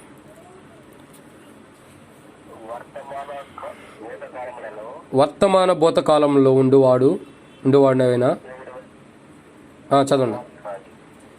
వర్తమాన భూతకాలంలో ఉండు దేవుడు అయిన ప్రభువా, సర్వాధికారి, నీవు నీ మహాబలమును స్వీకరించి ఏలుచుచున్నావు గనుక మేము నీకు కృతజ్ఞతాస్తుతులు చెల్లించుచున్నాము. కాబట్టి ఇక్కడ మనం చూస్తున్నటువంటి 3వ కోణం ఏంటంటే ప్రభు ఎలాంటి వాడంటే 3వ విషయం కనపడుతుంది కదా. 4వ విషయము మహిమా ఘనత ప్రభావాలను పొందనరకుడు. మహిమా ఘనత ప్రభావాలను పొందనరకుడు. ఇక్కడ ఒక విషయాన్ని మనం అర్థం చేసుకున్నట్లయితే యేసుక్రీస్తు ప్రభు వారు ఎలాంటి వాడంటే ఘనత ప్రభావాన్ని పొందనరకుడు. అందుకే బైబిల్ ఒక మాట అంటుంది కదా, ప్రభు ఏమంటాడంటే నా ఘనతని నా మహిమని విగ్రహాలకు చెందనేమని అంటాడు. ఏమంటున్నాడు? నా మహిమని నా ఘనతని విగ్రహాలను చెందనేవాడు. కాబట్టి ఇక్కడ మనం చూస్తున్నటువంటి 4వ కోణం ఏంటంటే ప్రభు ఎలాంటి వాడంటే మహిమా ఘనత ప్రభావం పొందనర్హుడు. మహిమా ఘనత ప్రభావం పొందనర్హుడు. మధ్యాకాశానికి వచ్చే ప్రభు ఎలాంటి వాడంటే ఘనత మహిమ అంటే స్తుతులు ఆరాధన పొందనర్హుడు. మనం ఆరాధించడానికి అర్హుడు, మనం మహిమపరచడానికి అర్హుడు, మనం ఘనపరచడానికి అర్హుడు, మనం స్తుతించి మహిమపరచడానికి అర్హుడు. కాబట్టి మధ్యాకాశానికి వచ్చే ప్రభు ఎలాంటి వాడంటే మహిమా ఘనత ప్రభావం పొందనర్హుడు. అంటే ఇలా ఆరాధించడానికి కానీ, ఇలా మహింపరచడానికి కానీ, ఇలా స్తుతించి, ఇప్పుడు మనం ఆరాధన చేస్తున్నామంటే మనం ఆరాధించే ప్రభు ఆరాధించడానికి ఒక అర్హుడు. మనం ఆరాధించే ప్రభు ఇక చూసినట్టు భూమి మీద ఉంటే ఈ విగ్రహాలు కానీ ఇవన్నీ పేర్లు పెట్టబడి 33 కోట్ల దేవుళ్ళు దేవతలు అని పేర్లు పెట్టబడిన వారందరూ కూడా అర్హులు కాదు, అనర్హులు. అర్హులు కాదు, అనర్హులు. కానీ యేసుక్రీస్తు ప్రభు వారు ఒక్కడే సమస్త మహిమ పొందటానికి కానీ, ఘనత పొందటానికి కానీ, ఆరాధించబట్టానికి కానీ, మహిమపరచడానికి కానీ, స్తుతించబట్టానికి కానీ ఆయన ఒక్కడే అర్హుడు. ఇంకెవరూ కూడా అర్హులు కాదు, ఆయన ఒక్కడే అర్హుడు. ఆయనే ఏకమై ఉన్నారని కూడా మనం సెలవించబడుతూ వస్తుంది. ఇక్కడ చూసినట్టయితే మనం ఒక్కోసారి ఒక వ్యక్తికి ఏమని చేస్తామంటే ఎవరైనా మనకు సహాయం చేస్తే కృతజ్ఞతలయ్యా, థ్యాంక్స్ అయ్యా అని చెప్పి మనం అంటాం, కృతజ్ఞత చెల్లిస్తాం, కృతజ్ఞని అని అంటాం. ఎందుకు? భూమి మీద ఉన్నవారు మనం కృతజ్ఞత చెల్లిస్తుంటే పరలోకంలో ఉన్న ప్రభు మనకు రక్షణ, మోర్మన్సు, పాప క్షమాపణ ఇచ్చిన ప్రభు ఇంకెంత అర్హుడు. భూమి మీద ఉండేవారు ఎవరు కూడా అర్హులు కారు ఆ కృతజ్ఞతలు, ఆరాధనలు, ఆ మహింపరచబడతాలు, ఆ దేవుని స్తుతించడాలు, వీటన్ని విషయాలు ఎవరో అర్హులు కారు. ఒక్క యేసుక్రీస్తు ప్రభువారే అర్హుడు. వధించబడిన గొర్రెపిల్లే అర్హమైనది. చూసినట్టయితే చాలా మంది ఏం చేస్తారంటే మనుషుల్ని ఆరాధించేవారు చాలా మంది ఉండరు భూమి మీద. మనుషుల్ని స్తుతించేవారు, మనుషుల్ని మహింపరిచేవారు భూమి మీద చాలా మంది ఉండరు. ఏదో ఒక వ్యక్తి ఇంక చెప్పాలంటే ఒక విశ్వాసి సేవకుని ఎక్కువగా గణపరిచి, సేవకుని ఎక్కువగా మహింపరిస్తే ఏదైనా పాటలు పాడటానికో, వాక్యం చెప్పడానికో, ఏదైనా ప్రార్థన చేయడానికో సమయం ఇస్తాడని చెప్పి సేవకుని ఎక్కువ మహింపరుస్తాడు, సేవకుని ఎక్కువని గణపరుస్తాడు. ఒక వ్యక్తి ఏం చేస్తాడంటే తన స్నేహితులు కానీ, తన బంధువులు కానీ, ఇరుగు పొరుగు వారిని ఎక్కువగా గణపరిచి మహింపరిచేవారు ఉంటారు. ఎందుకు? ఏదో ఒక లబ్ధి, ఏదో ఒక సహాయం వచ్చిద్దని మనుషులు భూమి మీద తమ యొక్క మహిమని, తమ యొక్క ఘనతను చూపించుకోవడానికి తన పైన ఉన్నవారిని మహింపరుస్తారు, తన పైన ఉన్నవారిని గణపరుస్తారు. నువ్వు అంత గొప్పవాడి, నువ్వు అంత ఇచ్చైనవాడి, నువ్వు అంత సరే. ఇప్పుడు ఒక మాట చెప్పాలండి, ఒక ముఖ్యమంత్రి ఉన్నాడు అనుకోండి. ఒక ముఖ్యమంత్రిని కింద ఉన్న మంత్రులు ఎంత గణపరుస్తారో తెలుసా? లాస్ట్ టైం సండే కూడా మనం జ్ఞాపకం చేసుకుంటూ వచ్చాం. ఎందుకు మహింపరుస్తారు, ఎందుకు గణపరుస్తారంటే వారికి ఒక హోదా ఇస్తున్నాడు కాబట్టి. వారికి ఒక హోదా ఇస్తున్నారు, ఒక స్టేజీ వారికి ఇస్తున్నారు, ఒక మంత్రి పదవి, ఒక అధికారినిగా వారికి ఒక స్టేజీ ఇస్తున్నాడు కాబట్టి, ఒక పర్పస్ని వారికి ఒక హోదాని ఇస్తున్నాడు కాబట్టి, ఇచ్చిన హోదాను బట్టి వారు ఏం చేస్తారంటే ఎవరైతే తనకు హోదాని ఇచ్చాడో ఆ యొక్క వ్యక్తిని మహింపరిచే వారికి ఉంటారు. ఒకనొక సందర్భంలో ఆ వ్యక్తిని తిట్టిన వారు ఉంటారు, ఒకనొక సందర్భంలో ఆ వ్యక్తిని దూషించిన వారు ఉంటారు. కానీ అతనికి ఒక మంచి పొజిషన్ ఇచ్చినప్పుడు ఏం చేస్తారంటే ఆ వ్యక్తే మంచివాడని చెప్పి గణపరుస్తూ ఉంటారు, ఆ వ్యక్తే మంచివారని గణపరుస్తూ ఉంటారు. అయితే ఇక్కడ విషయం ఏంటంటే మనం మనుషులను గణపరచకూడదు, మనుషులను మహింపరచకూడదు, మనుషులను ఆరాధించకూడదు, మనుషులను స్తుతించకూడదు. ఇక్కడ మహిమ పొందటానికి కానీ, ఘనత పొందటానికి కానీ, స్తుతించబట్టానికి కానీ, ఆరాధించబట్టానికి కానీ ఆరాధన పొందని అర్హుడు ఎవరంటే యేసు ప్రభు ఒక్కడే. అందుకే ప్రకటన గ్రంథం 11:17 వచ్చిన రాయబడుతూ వచ్చింది, ఈయన అర్హుడు, ఈయన అర్హుడు, సర్వాధికారి, దేవుడినై ఉండి సర్వాధికారి, భూతకాలంలో భవిష్యత్ కాలంలో ఉండేవాడు. ఇంకా చెప్పాలంటే మొదటి వాడిని కడపడి వాడినై ఉండాలని, ఇదిగో నేను మృతున్నైతే కానీ యుగ యుగంలో జీవించుతున్నవాడిని అని చెప్పి చదివిస్తున్నవాడు. ఇంకా చెప్పాలంటే ఆయన సమస్త యుగముల్లో ఉన్నవాడు, భూమి మీద కానీ పరలోకంలో సర్వాధికారం కలిగిన వాడు. ఆయన ఎంత పొందనర్హుడు అంటే భూమి మీద ఆయనకు అధికారం ఉంది, పరలోకంలో కూడా అధికారం, సర్వాధికారం అంటే సర్వంలో ఉన్న ప్రతి దానిపైన అధికారం పొందినటువంటి వాడు. అందుకే మనం ఆరాధించనర్హుడు. భూమి మీద ఉండేవాళ్ళు కానీ, మరొక చోట ఉండేవారు కానీ, పరలోకంలో ఉండేవారు కానీ, దూతలుగా అయినా సరే సమస్తం పైన అధికారం లేనివారు, సమస్తం పైన అధికారం లేనివారు. ఎందుకు? వారికి ఇచ్చిన అధికారం కొంతవరకే ఉంటుంది, వారికి ఇచ్చిన అధికారం కొంతవరకే ఉంటుంది. కానీ ఈ ప్రభు మనం ఆరాధించని అర్హుడు, ఆరాధించబోతున్న అర్హుడు, గణపరచబోతున్న అర్హుడు, మహింపరచబోతున్న వ్యక్తి, ఆ ఘనత మహిమ ప్రభావం స్తుతులకు అర్హుడు, ఇంకా ఆరాధించడానికి అర్హమైన వాడు, యోగ్యమైన వాటి ప్రభు ఎలాంటి వాడు అంటే సర్వం పైన అధికారం కలిగిన వాడు, సర్వం పైన అధికారం కలిగినాడు. ఇప్పుడు చూడండి, గవర్నమెంట్ దాంట్లో మంత్రుల పదవులు ఎలా ఉంటాయంటే ఎవరి డిపార్ట్మెంట్ వాళ్ళకు ఉంటుంది, అన్నిటిపైన అర్హత ఉండదు. ఎవరి డిపార్ట్మెంట్ పైన వారికి అర్హత ఉండేది. ఒక రెవెన్యూ వ్యక్తికి రెవెన్యూ అంటే, ఇరిగేషన్ డిపార్ట్మెంట్కి ఇరిగేషన్, ఇంకా చెప్పాలంటే వైద్యుడికి వైద్యం, ఎడ్యుకేషన్ అంటే ఒక్కొక్క పరిస్థితిని బట్టి, ఒక్కొక్క పొజిషన్ బట్టి ఒక వ్యక్తికి ఒక క్వాలిటీస్ ఉంటాయి. అన్నిటిపైన అధికారం ఉండదు. కానీ అన్నిటిపైన అధికారం కలిగిన వ్యక్తి ఎవరంటే ఒక సీఎం ఉంటాడు. ఇంకా సీఎంలు అందరిపైన అధికారం కలిగిన వారు ఎవరు? ప్రధానమంత్రి. ఇంకా వాళ్ళపైన అధికారం కలిగిన వారు ఎవరో ఒక దేవుడు సిద్ధపరుస్తారు. ఇక్కడ విషయం ఏంటంటే మనం అర్థం చేసుకున్నట్టు సర్వం పైన అధికారం కలిగిన వాడు అంటే మన ప్రధానమంత్రి, మన భారతదేశం సర్వం పైన అధికారం కలిగిన వాడు. కానీ యేసుక్రీస్తు ప్రభువు భూమి మీద ఉన్న సమస్త దేశాలు కానీ, పరలోకంలో ఉన్న వాటిపైన కానీ, సమస్తం పైన అన్నిటిపైన అధికారం కలిగినటువంటి, అధికారం పొందినటువంటి, అధికారం కలిగిన ప్రభువు, సర్వం పైన అధికారి, సర్వాధికారి అంటే సర్వం పైన అధికారం కలిగాడు, బలం కలిగిన వాడు. కాబట్టి ఆయన మనం స్తుతించి గణపరచడానికి ఆయన యోగ్యమైన వాడు. కాబట్టి 4వ విషయాన్ని మనం జ్ఞాపకం చేసుకున్నట్లయితే మధ్యాకాశానికి వచ్చే ప్రభు అలాంటివంటి సర్వం పైన అధికారం కలిగి వస్తున్నాడు. కాబట్టి మహిమ ఘనత ప్రభావం పొందని అర్హుడు. అలా మహిమ ఘనత ప్రభావం పొందని అర్హుడిని మనం ఎంతవరకు ఆరాధిస్తున్నాం? అన్ని విషయాలు ఆరాధిస్తున్నామా? కష్టాల్లో ఆరాధిస్తున్నామా? శ్రమలు ఆరాధిస్తున్నామా? బాధలు ఆరాధిస్తున్నామా? దుఃఖంలో ఆరాధిస్తున్నామా? ఇబ్బందులు ఆరాధిస్తున్నామా? ఇబ్బందులు, కష్టాలు, బాధల్లో ప్రభు సన్నిధిలోకి వచ్చి దుఃఖంతో బాధతో ఉంటున్నాం. ప్రతి విషయంలో బాధ వచ్చినప్పుడు ప్రభుని ఆరాధించాలి, దుఃఖం వచ్చినప్పుడు ప్రభుని ఆరాధించాలి, శ్రమలు వచ్చినప్పుడు ప్రభుని ఆరాధించాలి, నిందలు వచ్చినప్పుడు ప్రభుని ఆరాధించాలి, అవమానాలు వచ్చినప్పుడు ప్రభుని ఆరాధించాలి. సమస్త విషయంలో నీకు కలిగే ప్రతి విషయం, ఏ నష్టం వచ్చినా, ప్రాణాపాయ స్థితి వచ్చినా ప్రభునిగా నువ్వు ఆరాధించేవాడు ఉంటే నీవు కూడా యోగ్యమైన జీవితాన్ని జీవిస్తున్నట్లే. కాబట్టి ఇక్కడ 4వ విషయాన్ని మనం జ్ఞాపకం చేసుకున్నట్లయితే, దేవుని యొక్క లేఖన భాగాన్ని చూసినట్లయితే ప్రభు యొక్క లేఖన భాగం రాయబడుతుంది కదా, ఆయన ఆరాధనలకు మహిమ ఘనత ప్రభావం పొంద నరుకుడు, సర్వం పైన అధికారం కలిగి సమస్తాన్ని పొంద నరుహుడుగా ఉంటున్నాడు, అర్హమైన వాడు. కాబట్టి అర్హమైన ప్రభుని మన లోపల కూడా మనం ప్రభుకి సర్వాధికార్యాన్ని మనం ఇచ్చామా లేదా? మన పైన కూడా అధికారి ఆయన, సర్వాధికారం, మన లోపల ఉన్న ప్రతి దానిపైన అధికారం కలిగిన వాడు, మన పైన అధికారి. ఆ అధికారికి మనంతటా మనం లోబడుతున్నామా లేదా ఆయన అధికారాన్ని కింద నుంచి లోబడకుండా తిరస్కరిస్తున్నామా, ధిక్కరించే వారు ఉంటున్నామా? ఆయన అధికారానికి లోబడుతున్నామా లేదా పరీక్షించుకుందాం. ఆయన అధికారానికి లోబడిన వారు ఆయన మహింపరిచి ఆయన ఆరాధిస్తారు. మనం ఆయన అధికారానికి లోబడుతున్నామో లేదో పరీక్షించుకున్న వారమై ప్రభు సన్నిధిలో ఆరాధించేద్దాం. 5వ విషయాన్ని జ్ఞాపకం చేసుకున్నారండి. 5వ మాట చూసినట్లయితే మత్తయి సువార్త 25వ అధ్యాయం 6వ వచనం. మధ్యాకాశానికి వచ్చే ప్రభు ఎలాంటి వాడు? మత్తయి సువార్త 25వ అధ్యాయం 6వ వచనం.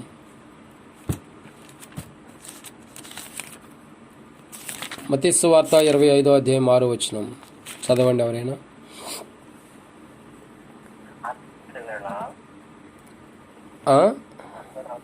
అర్ధరాత్రి వేళ ఇదిగో పెండ్లి కుమారుడు అతన్ని ఎదుర్కొన రండి అని కేక వినబడింది. చాలన. కాబట్టి ఇక్కడ దేవుని యొక్క వాక్యాన్ని మనం జ్ఞాపకం చేసుకున్నట్లయితే, ప్రభు యొక్క లేఖన భాగంలో ఒక మాట చూసినట్లయితే మత్తయి సువార్త 25వ అధ్యాయం 6వ వచనం రాయబడుతూ వస్తుంది కదా. మధ్యాకాశానికి వచ్చే ప్రభు ఎలాంటి వాడంటే 5వ విషయాన్ని జ్ఞాపకం చేసుకున్నట్లయితే పెండ్లి కుమారుడు. ఎలాంటి వాడు? పెండ్లి కుమారుడు. అంటే వివాహం చేసుకోవడానికై పెండ్లి కొరకై సిద్ధపరచబడిన వారు, పెండ్లి కొరకై సిద్ధపరచబడినవాడు, వివాహం చేసుకోవడానికి సిద్ధపరచబడినవాడు, వివాహం చేసుకోవడానికి అన్ని విషయాల్లో సిద్ధపాటు కలిగిన వాడు అని కూడా మనం అనుకోవచ్చు. పెండ్లి కుమారుడు అంటే అన్ని విషయాల్లో సిద్ధపాటు కలిగి అన్ని అర్హతలు కలిగిన వాడు.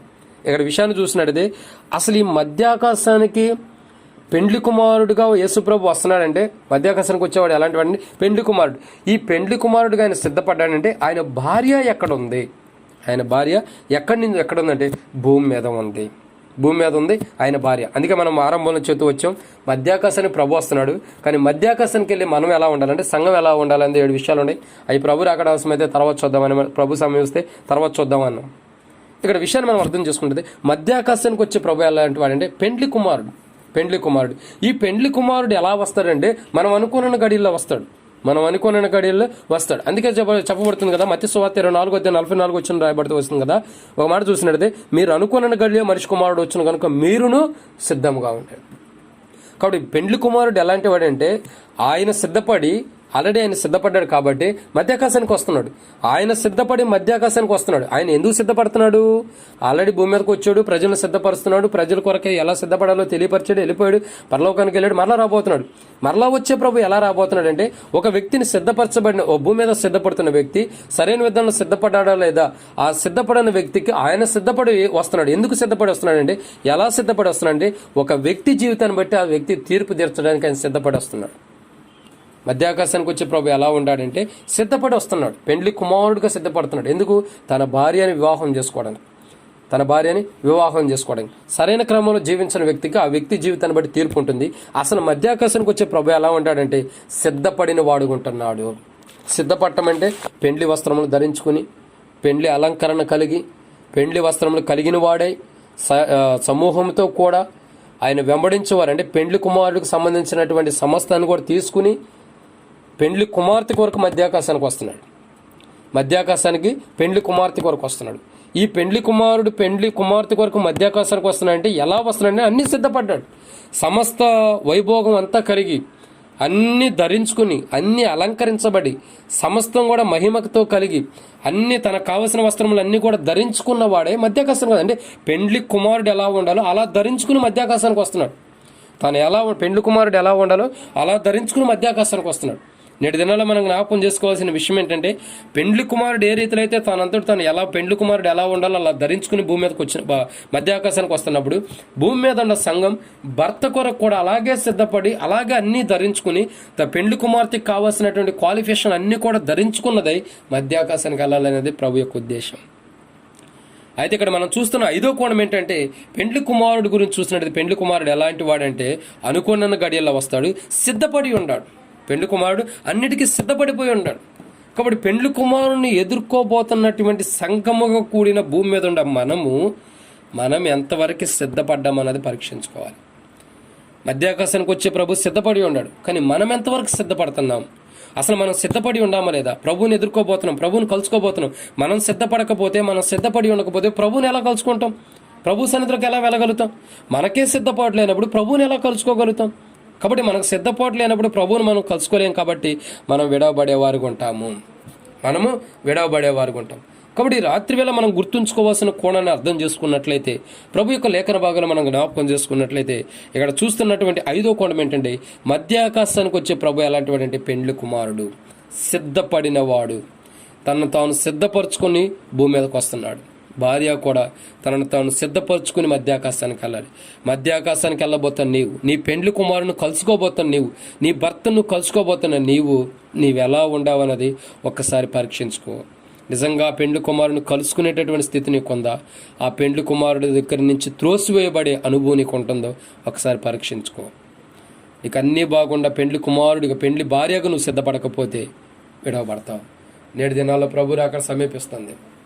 మధ్యాకాశానికి వెళ్ళే దినాలు సమీపిస్తున్నాయి. మనం మధ్యాకాశానికి వెళ్ళబోతున్నాం త్వరగా. కొన్ని దినాల్లో కడబ్రోరం మోగగానే మధ్యాకాశానికి వెళ్ళబోతున్నాం. మనం ఆ మధ్యాకాశానికి వెళ్ళేటప్పుడు మన పెండ్లి కుమారుని మనం కలుసుకోబోతున్నామా? ఆ పెండ్లి కుమారుడు కలుసుకున్నప్పుడు ఆ పెండ్లి భార్యగా మనం చేసుకుంటున్నాడా లేదా మనం విడబడే స్థితిలో ఉన్నామేమో ఒకసారి మనం పరీక్షించుకుందాం. పెండ్లి భార్య భర్తగా, పెండ్లి కుమారుడిగా ఆయన వస్తున్నాడు. పెండ్లి కుమార్తెగా మనం సిద్ధపడుతున్నామా లేదన్నది పరీక్షించుకుందాం. 6వ విషయాన్ని జ్ఞాపకం చేసుకున్నారండి. 6వ విషయాన్ని జ్ఞాపకం చేసుకున్నట్లయితే మత్తయి సువార్త 1వ అధ్యాయం 1వ వచనం. మత్తయి సువార్త 1వ అధ్యాయం 1వ వచనం 6వ మాట.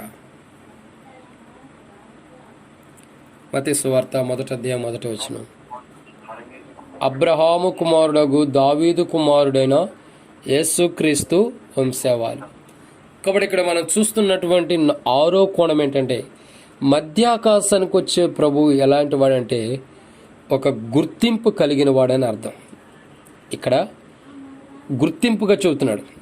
ఇక్కడ గుర్తింపు ఉంది. ఏంటి? పలానా కుటుంబానికి సంబంధించి పలానా యొక్క వంశంలో నుంచి వచ్చిన వాడని ఒక గుర్తింపు ఉంది. ఒక గుర్తింపు కలిగిన వాడు. 6వ విషయాన్ని మనం అర్థం చేసుకున్నట్టే, మధ్యాకాశానికి వచ్చే ప్రభు ఎలాంటి వాడంటే గుర్తింపు కలిగిన వాడు, రక్షించి అభిషేకించేవాడని అర్థం. ఇంకా అర్థం కావాలంటే మధ్యాకాశానికి వచ్చే ప్రభు ఎలాంటి వాడంటే రక్షించేవాడు, అభిషేకించేవాడు, గుర్తింపు కలిగిన వాడు. 3 విషయాలు చెప్పుకోవచ్చు. గుర్తింపు ఉంది ఆయనకి. ఆయన అసలు ఎవరు సంబంధించిన వాడు, ఎందుకు మధ్యాకాశానికి వస్తున్నాడు, ఎవరి కోసం వస్తున్నాడంటే బైబిల్ సెలవిస్తుంది కదా, తనకు సంబంధించిన వారి కోసం. ఆయన గుర్తింపు కలిగినాడు. నేను పలానా వంశంలో, ఎక్కడ దావీదు, ఎక్కడ పాత నిబంధన, ఎక్కడ క్రొత్త నిబంధన రాయబడుతూ వచ్చింది, ఎక్కడ ప్రకటన గ్రంథం రాయబడుతూ వచ్చింది, ఎక్కడో ఉన్న దావీదు గురించి కొత్త నిబంధన రాయబడి చివరికి జరగబోతున్నటువంటి ప్రకటన గ్రంథం కూడా రాయబడుతూ వచ్చింది దావీదు గురించి. దావీదు యొక్క వేరు చిగురైనని మనం చదువుకుంటూ వచ్చాం. ఇప్పుడు ప్రకటన గ్రంథం 5వ అధ్యాయం 5వ వచనం ప్రకారం చదువుకుంటూ వచ్చాం.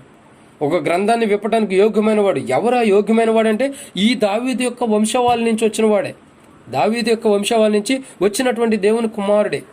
దావీదు యొక్క వంశవాళి నుంచి వచ్చినటువంటి కుమారుడు గ్రంథాన్ని విప్పడానికి యోగ్యుడిగా ఉంటూ వచ్చాడు. ఒక గుర్తింపు కలిగి ఉన్నాడు. ఒక గ్రంథాన్ని విప్పడానికి యోగ్యుడు ఎవరంటే యేసు ప్రభువే. ఒక గుర్తింపు ఉంది. ఒక పాపులకు రక్షణ ఇవ్వడానికి యోగ్యుడు ఎవరంటే యేసు ప్రభు, గుర్తింపు ఉంది. ఒక బలహీనతలో, ఒక అనారోగ్యం ఉన్న వ్యక్తిని స్వస్థపరిచేది ఎవరంటే యేసు ప్రభు, ఒక గుర్తింపు ఉంది. ఇక ఏ వంశం నుంచి వచ్చాడని చూసినట్టు అబ్రహాము దగ్గర నుంచి, అబ్రహాము దేవునికి స్నేహితుడు, స్నేహబంధంలో నుంచి వచ్చినవాడు గుర్తింపు. దావీదు హృదయానుసారుడు, స్నేహం కలిగి హృదయానుసారమైనటువంటి వంశముల్లో నుంచి వచ్చిన వాడు ఎవరంటే యేసుక్రీస్తు ప్రభువారు. స్నేహంతో కూడిన హృదయానుసారమైన బంధంలో నుంచి వచ్చిన వారు యేసు ప్రభువారు. ఒక గుర్తింపు ఉంది ఆయనకి. ఆయన అసలు ఎవరు, ఎక్కడి నుంచి వచ్చాడు, ఎక్కడ వాడు, ఎక్కడికి వెళ్తున్నాడు, ఏ వంశంలో నుంచి వచ్చాడు, ఏ జనాంగంలో నుంచి వచ్చాడు, ఏ ప్రజల్లో నుంచి వచ్చాడని ఒక గుర్తింపు ఉంది ఆయనకి. ఈ రాత్రి వేళ ఆ ప్రభువును, మధ్యాకాశానికి వచ్చే ప్రభు గుర్తింపు కలిగిన వాడికి వస్తున్నాడు. మధ్యాకాశానికి వెళ్ళే నీవు గుర్తింపు ఉందా? నీవు కూడా గుర్తింపు కలిగి ఉండావా? ప్రకటన గ్రంథం రాయబడుతూ వచ్చింది కదా, అనేక మంది ప్రజలు తమ నొసళ్ళ మీద దుష్టుడైనటువంటి మృగానికి సాగిలపడి, క్రూర మృగానికి సాగిలపడి, దుష్టునికి సాగిలపడి భూమి మీద అనేక మంది కూడా 666 ముద్ర వేపించుకోబోతున్నారు. 666 ముద్ర వేపించుకోబోతున్నారు. ఇప్పుడు మనకు అర్థం చేసుకున్నది ఇప్పుడు రాదు 666 ముద్ర. ఏ సేవకులు ఎలా చెప్పినా బైబిల్ చెప్పిన కోణం ప్రకారం అయితే ఇప్పుడు రాదు.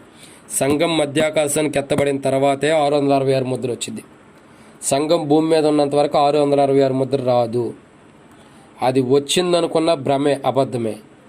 666 ముద్ర ఎప్పుడు వస్తుందంటే సంఘం మధ్యాకాశానికి ఎత్తబడింది. సంఘం మధ్యాకాశానికి ఎత్తబడిన తర్వాత విడవబడిన వారి యొక్క జీవితాల గురించి, వారు నమ్మకస్తులుగా ఉంటే ఓకే, నమ్మకస్తులుగా లేకపోతే ఎలా ఉంటుంది అన్నది భూమి మీదకి అప్పుడు 666 ముద్ర వస్తుంది. 666 ముద్ర వచ్చినప్పుడు భూమి మీద ఉన్న వారందరూ కూడా, అంటే అప్పటికి ఒకవేళ క్రీస్తుని కలిగి ఉండాలని, క్రీస్తు కొరకు హతసాక్షులు అవ్వాలని నిలవబడిన వారు 666 ముద్ర వేసుకోరు. ఆ 666 ముద్ర వేసుకునే వారికి నీళ్లు ఉండవు, ఆహారం ఉండదు, వస్త్రాలు ఉండవు. సమస్తం వారికి కలిగినటువంటి దేహం ఫలించడానికి, దేహం జీవించడానికి కావాల్సిన ఏ వస్తువులు, సరఫరాలు సమస్తం కూడా ఏవి కూడా పంచబడదు. ఎందుకు? వాళ్ళు ఒక ముద్ర నేర్చుకోవాలి. ఏంటి ఆ ముద్ర అంటే 666. 666 ముద్ర ఎవరిదంటే దుష్టుడైన అపవాది. 666 ముద్ర వేసుకున్న వారికి భోజనం ఉండదు. భోజనానికి సంబంధించిన నిత్యావసర సరుకులు ఏ పంపిణీ ఉండదు, నీరు పంపిణీ ఉండదు, ఏమీ కూడా ఉండవు ఆ దినాల్లో. అయితే ఇవేమీ అవసరం లేదు, యేసు ప్రభు మాకుంటే చాలని ప్రభు కోసం నమ్మకంగా ముద్రను వేపించుకోకుండా వారు క్రీస్తు గుర్తింపు కలిగి, అంటే దుష్టుడైన అపవాది 666 ముద్ర గుర్తింపు లేకుండా క్రీస్తు యొక్క రక్తం ద్వారా కడగబడినటువంటి గుర్తింపు కలిగిన వారు హతసాక్షులు అవుతారు. వారు అనేక శ్రమల నుంచి వచ్చిన వారు కాబట్టి వారికి బహుమానం ఉంది. ఇక్కడ అర్థం చేసుకోవాల్సిన కోణం ఏంటంటే ఒక గుర్తింపు అవసరం. ఒక గుర్తింపు అవసరం. నువ్వు 666 ముద్ర కలిగినటువంటి దుష్టుడి యొక్క గుర్తింపులు ఉండవో, లేదా యేసుక్రీస్తు ప్రభు యొక్క గుర్తింపులు ఉండవు, పరీక్షించుకో. 666 ముద్ర కలిగిన గుర్తింపులు ఉండవారు ఎలాంటి వారంటే దుష్టుని యొక్క సంబంధులు. వారి ఆలోచనే మంచివి కాదు. దుష్ట శక్తులు. వారు టీవీల మీద ఆశపడతారు, టీవీ సీరియల్స్, సినిమాల మీద ఆశపడతారు. ప్రభు ప్రార్థనకి వెళ్తారు, మందిరానికి వెళ్తారు, మందిరం ఉంటారు, కానీ విడిచిపెట్టుకోవాల్సినవి విడిచిపెట్టుకోరు. మళ్ళీ ఏమంటారండి, బ్రదర్ మేము మందిరానికి వెళ్తున్నాం బ్రదర్, మా కుటుంబంలో సమస్యలు వస్తున్నాయి బ్రదర్, మా కుటుంబంలో ఇబ్బందులు వస్తున్నాయి బ్రదర్, మా కుటుంబంలో బాధలు వస్తున్నాయి బ్రదర్, మా కుటుంబంలో మానసికమైన వేదనలు వస్తున్నాయి, కుటుంబ సమస్యలు వస్తున్నాయి, భార్యాభర్తల మధ్య అసమాధానం వస్తుంది, భార్యాభర్తల మధ్య గొడవలు వస్తున్నాయి బ్రదర్, ఒకరికొకరు సమాధానంగా ఉండలేదు బ్రదర్, నెమ్మది ఉండలేదు బ్రదర్, ఎప్పుడు చూసిన గొడవలు, తిట్లు, ఆటలు, ఇబ్బందులే ఉంటున్నాయి బ్రదర్, సరైన కోణం లేదు బ్రదర్, మా కుటుంబమే పెద్ద సమస్యలో ఉంది బ్రదర్. ఎందుకు ఉండదు? అన్ని సమస్యల్లో ఉందా బ్రదర్ అంటున్నావు. ఎందుకు ఉండదు? ఉండిద్ది. ఎందుకు? నీవు గుర్తింపు క్రీస్తులో లేదు. నీ గుర్తింపు క్రీస్తులో లేదు. నీ గుర్తింపు ఎక్కడుందంటే లోకంలో ఉంది, దుష్టుడి దగ్గర ఉంది. కొన్ని దినాల తర్వాత నువ్వు 666 ముద్ర వేపించుకోబోతున్నావు. వీటికి సాగిలిపడి, వీటి మీద ఆరాధించి, వీటిని చూస్తూ వీటిలోనే ఆనందాన్ని పొందేవారు ఎలా ఉండాలండి? క్రీస్తులు ఆనందాన్ని పొందలేకపోతున్నారు కాబట్టి 666 ముద్ర వారికి సంప్రాప్తి అవబోతుంది కొన్ని దినాల తర్వాత. ఎందుకు? వాళ్ళు ఆల్రెడీ వీటి మీద మనసు పెట్టి ఉండారు కాబట్టి. ఈ సీరియల్స్, సినిమాలు, రకరకాల వాటి మీద, ఫోన్లు కానీ అపేత్ర వాటి మీద మనసు పెట్టి ఉండరు కాబట్టి వారు అక్కడే సంతోషాన్ని కలిగి ఉంటున్నారు కాబట్టి, క్రీస్తుని కలిగి ఉండలేదు కాబట్టి వారు ఈ భూమి మీద విడిచిపెట్టబడతారు. తర్వాత వారికి నిత్య నరకం ఉంటుంది. 666 ముద్ర వేసుకోవాల్సి వస్తుంది, కష్టాలు. అప్పుడు చివరికి క్రూర మృగానికి సంబంధించినటువంటి గుర్తింపు కలిగిన వారు ఉంటారు. వద్దు. ఈ రాత్రి వేళ ప్రభు యొక్క వాక్యం మనకు తెలియపరచబడుతుంది ఏంటంటే, నీ గుర్తింపు యేసు ప్రభులోనే ఉండాలి. నీ గురి యేసు ప్రభు అయినప్పుడు నీ గుర్తింపు కూడా యేసు ప్రభు అయి ఉండాలి. నీ గురి యేసు ప్రభు అయి ఉండి నీ గుర్తింపు యేసు ప్రభు లేకపోతే ప్రయోజనం ఏముంది? ప్రయోజనం లేదు. కాబట్టి ఈ రాత్రిలో మనం గుర్తుంచుకోవాల్సిన ఆరోపణ ఏంటంటే, నీ గుర్తింపు యేసు ప్రభు ముద్ర నీకు ఉండాలి. యేసు ప్రభు ముద్ర నీకు ఉండాలంటే రక్షణ, మారుమనస్సు, బాప్తిసం, పాప క్షమాపణ అన్ని అనుభవాలు కలిగి గుర్తింపు ఉంటేనే నిజమైనటువంటి గుర్తింపు కలిగిన వాడు. అన్నీ కలిగి ఉంటేనే నిజమైనటువంటి గుర్తింపు కలిగిన వాడు.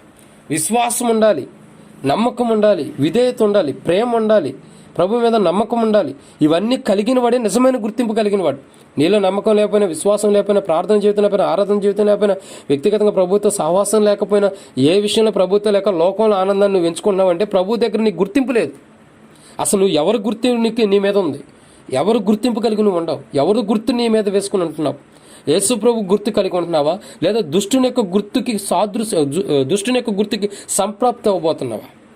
ఎవరి గుర్తు నీ మీద ఉంది? యేసు ప్రభు గుర్తు నీ మీద ఉంటే టీవీ ఆపేస్తావు, సినిమాలు, షికార్లు, టీవీ, సీరియల్స్ అన్నీ ఆపేస్తావు, సెల్ ఫోన్లు అపిత్రమైన మొత్తం కూడా ఆపేస్తావు.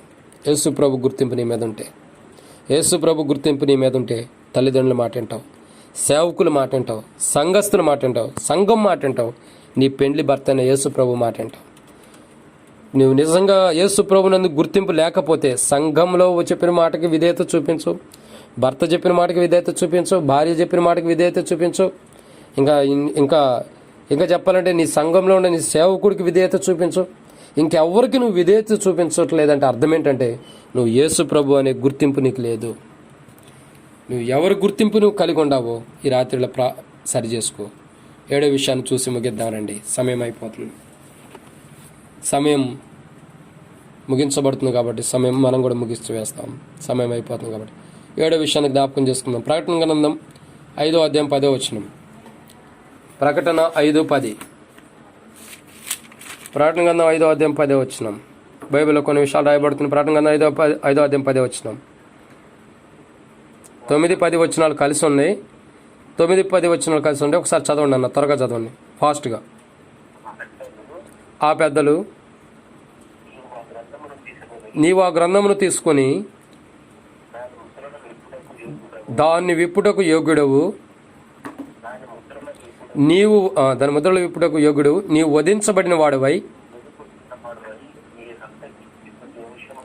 నీ రక్తమిచ్చి ప్రతి వంశంలోనూ ఆయా భాషలు మాట్లాడే వారిలోను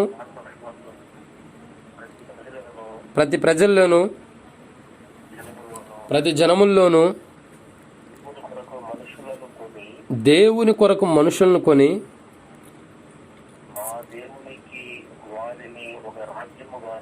మా దేవునికి వారిని ఒక రాజ్యముగాను యాజకులుగాను చేసేటివి గనుక వారు భూలోకమందు ఎలుదురు కొత్త పాట పాడెదురు. కాబట్టి చివరి మాట 7వ విషయాన్ని మనం జ్ఞాపకం చేసుకున్నట్లయితే మధ్యాకాశానికి వచ్చే ప్రభు ఎలాంటి వాడు అన్నది ఇప్పుడు 6 విషయాలు జ్ఞాపకం చేసుకుంటూ వచ్చాం. మొదటి మాట ఏంటంటే మధ్యాకాశానికి వచ్చే ప్రభు వధించబడిన వాడుకు ఉన్నాడు. ఒకప్పుడు యోధా గోత్రపు సింహంగా రాబోతున్నాడు, తీర్పు తీర్చడానికి రాబోతున్నాడు. రెండోదిగా మధ్యాకాశానికి వచ్చే ప్రభు ఎలాంటి వాడు అంటే యోగ్యమైన వాడు, అన్నిటికీ సమర్థుడు. మూడవదిగా మధ్యాకాశానికి వచ్చేవాడు నమ్మకమైన నామం కలిగిన వాడు. 4వదిగా మధ్యాకాశానికి వచ్చే ప్రభు ఎలాంటి వాడంటే మహిమ ఘనత ప్రభావాలు పొందనర్హుడు. 5వదిగా మధ్యాకాశానికి వచ్చేటటువంటి ప్రభు ఎలాంటి వాడంటే పెండ్లి కుమారుడు. 6వదిగా మధ్యాకాశానికి వచ్చే ప్రభు ఎలాంటి వాడంటే గుర్తింపు పొందినవాడు. 7వదిగా మధ్యాకాశానికి వచ్చే ప్రభు ఎలాంటి వాడంటే చివరిగా రాయబడుతున్నమాట దేవుని కొరకు ఒక రాజ్యాన్ని సిద్ధపరిచినవాడు. దేవుని కొరకు ఒక రాజ్యాన్ని సిద్ధపరిచినవాడు. పెండ్లి కుమారుడిగా తాను సిద్ధపడ్డాడు. తాను సిద్ధపడిందే కాకుండా తన తండ్రి కొరకు ఒక రాజ్యాన్ని సిద్ధపరిచాడు. తండ్రి కొరకు ఒక రాజ్యాన్ని సిద్ధపరిచాడు. అందుకే ప్రకటన గ్రంథం 5వ అధ్యాయం 10వ వచనం రాయబడుతూ వచ్చింది, 9-10 వచనాలు రాయబడుతూ వచ్చింది కదా. ఆయా భాషలు మాట్లాడు వారిలో నుండి ప్రతి జనంలోని ప్రతి ప్రజల్లో నుండి ఆ దేవుని కొరకు ఒక మనుషులను కొని మా దేవునికి ఒక రాజ్యముగాను యాజకులుగాను చేసేటివి. అసలు దేవుని కొరకు అంటే తండ్రి కొరకు ఒక రాజ్యాన్ని సిద్ధపరుస్తున్నాడు. ఆ రాజ్యం ఎలాంటి విధానంలో సిద్ధపరచబడింది, ఎలాంటి రాజ్యం అంటే 5వ అధ్యాయం 9వ వచనం కాడి నుంచి రాయబడుతూ వచ్చింది కదా మధ్య భాగంలో. నీవు వధించబడిన వాడివై నీ రక్తమిచ్చి ఏం చేయబడుతూ వచ్చింది, ప్రతి వంశంలో నుండి సంపాదించాడు. ఇక్కడ రక్తం గురించి చూసినట్టు రక్తముతో దేవుని కొరకు ఒక రాజ్యము సిద్ధపరిచిన వాడు మధ్యాకాశానికి వస్తున్నాడు. దేవుని కొరకు ఒక రాజ్యాన్ని సిద్ధపరుచుతూ మధ్యాకాశానికి వస్తున్నాడు. సిద్ధపరిచి మధ్యాకాశానికి వస్తున్నాడు. మధ్యాకాశానికి వచ్చే ప్రభు ఎలాంటి వాడు అంటే దేవుని కొరకు ఒక రాజ్యాన్ని సిద్ధపరిచాడు. ఆ రాజ్యాన్ని దేవుని దగ్గర తీసుకెళ్ళడం కోసం మధ్యాకాశానికి వస్తున్నాడు. ఆ రాజ్యాన్ని దేవుని దగ్గర తీసుకెళ్ళడానికి వస్తున్నాడు. ఆ రాజ్యం కలిగిన అంటే ఆ రాజ్యమైన వారు ఎలాంటి వారు, ఆ రాజ్యం నుండి వారు ఎలాంటి వారు అంటే తన రక్తం ఇచ్చి కొనబడిన వారు. అందుకే అపోస్తల కార్యంలో ఒక మాట రాయబడుతూ వచ్చింది. ఏమని రాయబడుతూ వచ్చిందంటే మీరు క్రీస్తు రక్తం ద్వారా కొనబడిన వారని రాయబడుతూ వచ్చింది. స్వరక్తం ఇచ్చి సంపాదించిన సంఘమని బైబిల్లో మనకి హెచ్చరించబడుతూ వచ్చింది. చదవండి అన్నమాట. అపోస్తల కార్యం 20వ అధ్యాయం 28వ వచనం. అపోస్తల కార్యం 20వ అధ్యాయం 28వ వచనం ఒకసారి జ్ఞాపకం చేసుకుంటే దేవుడు తన స్వరక్తం ఇచ్చి సంపాదించిన సంఘమును కాయుటకు, తన స్వరక్తం ఇచ్చి సంపాదించినటువంటి సంఘము. అర్థమవుతుందా? తన స్వరక్తం ఇచ్చి సంపాదించబడింది. కాబట్టి యేసుక్రీస్తు ప్రభు వారి యొక్క రక్తం ఎలాంటిదంటే యేసుక్రీస్తు ప్రభు వారి యొక్క రక్తం పరిశుద్ధమైంది. ఈ పరిశుద్ధమైన రక్తం ద్వారా ప్రజల్ని పరిశుద్ధపరుస్తూ పరిశుద్ధుడైన దేవుని కొరకు భూమి మీద ఒక రాజ్యాన్ని సిద్ధపరిచాడు. భూమి మీద ఒక రాజ్యాన్ని సిద్ధపరిచాడు. అందుకే మన వాళ్ళు అంటారు కదా, తండ్రి పరలోకమందు నీ చిత్తం నెరవేర్చమన్నట్లు భూమి మీద కూడా నెరవేర్చబడను గాక. ఆల్రెడీ భూమి మీద తండ్రి యొక్క రాజ్యం నెరవేర్చబడుతుంది. భూమి మీద తండ్రి యొక్క రాజ్యం నెరవేర్చబడుతుంది. ఎందుకు తండ్రి యొక్క రాజ్యం ఎలా నెరవేర్చబడుతుంది అంటే, పరలోకంలో తండ్రి రాజ్యం ఏ రీతిలో అవుతుందో భూమి మీద కూడా అలాగే ఉంటుంది. తండ్రి నీ చిత్తం పరలోకం మీద నెరవేర్చబడిన కాక భూమి మీద నెరవేర్చబడిన అంటే, భూమి మీద కూడా పరలోకం ఎలా నెరవేర్చబడుతుందో భూమి మీద కూడా అలా నెరవేర్చబడుతుంది ఆల్రెడీ ఇప్పుడు. ఎందుకంటే పరలోకంలో ఎలా నెరవేర్చబడిందో, అది ఎలా నెరవేర్చబడుతుందో అదే రీతిలో యేసుక్రీస్తు ప్రభువు భూమి మీదకి రావటం ద్వారా పరలోకంలో ఎలాగైతే దేవుని మహింపరచబడతాడో, పరలోకంలో ఎలాగైతే దేవుని ఆరాధిస్తారో, పరలోకంలో ఎలాగైతే దేవుని గణపరుస్తున్నారో, అదే రీతిలో భూమి మీద ఒక రాజ్యాన్ని సిద్ధపరిచి ఆ రాజ్యం దేవుని మహింపరిచి ఆ రాజ్యం దేవుని గణపరిచేదిగా, ఆ రాజ్యం దేవుని కొరకు సిద్ధపరచబడిన రాజ్యంగా ప్రభువు సిద్ధపరుస్తూ వచ్చాడు భూమి మీద. ఇక్కడ మనం అర్థం చేసుకోవాల్సిన 7వ కోణం ఏంటంటే, అసలు ఈ రక్తం ఇచ్చి సిద్ధపరిచిన రాజ్యం ఎలాంటిదంటే స్వరక్తం ఇచ్చి సంపాదించింది. ఈ స్వరక్తం అంటే తన సొంత రక్తం. స్వరక్తం అంటే తన సొంత రక్తం అని కూడా మనం అర్థం చేసుకోవచ్చు. తన సొంత రక్తాన్ని ఇచ్చి సిద్ధపరిచినటువంటి రాజ్యం ఇది తన సొంత రక్తం ఇచ్చి సిద్ధపరిచాడు. మనల్ని సిద్ధపరిచాడంటే ఏ మేకల యొక్క రక్తము, కోళ్ల యొక్క రక్తము, ఎడ్ల యొక్క రక్తము, ఈ రక్తం కాదు, మన కొరక ఇచ్చింది. మన కొరకే ఏ రక్తం ఇచ్చాడంటే తన సొంత రక్తం ఇచ్చి మనల్ని సిద్ధపరిచాడు ప్రభు. తన సొంత రక్తం ఇచ్చి మనం సిద్ధపరిచాడు. అలా తన సొంత రక్షణ ఇచ్చి సిద్ధపరిచిన ప్రభు దగ్గరికి వెళ్ళి మనం ఎలా ఉండాలో ఒకసారి పరీక్షించుకుందాం. ఎలా ఉండాలో మనం పరీక్షించుకుందాం. ఎందుకంటే ఆ సంఘమును కాయటానికి దేవుడు కాపరిగా ఉంటూ వచ్చాడు.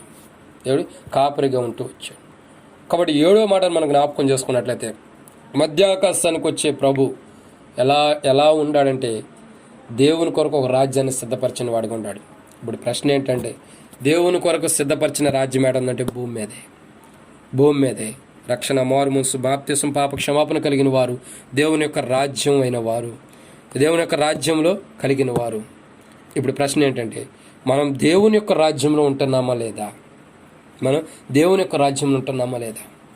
దేవుని రాజ్యంలో ఉండామా లేదా శత్రు యొక్క రాజ్యంలో ఉంటున్నామా?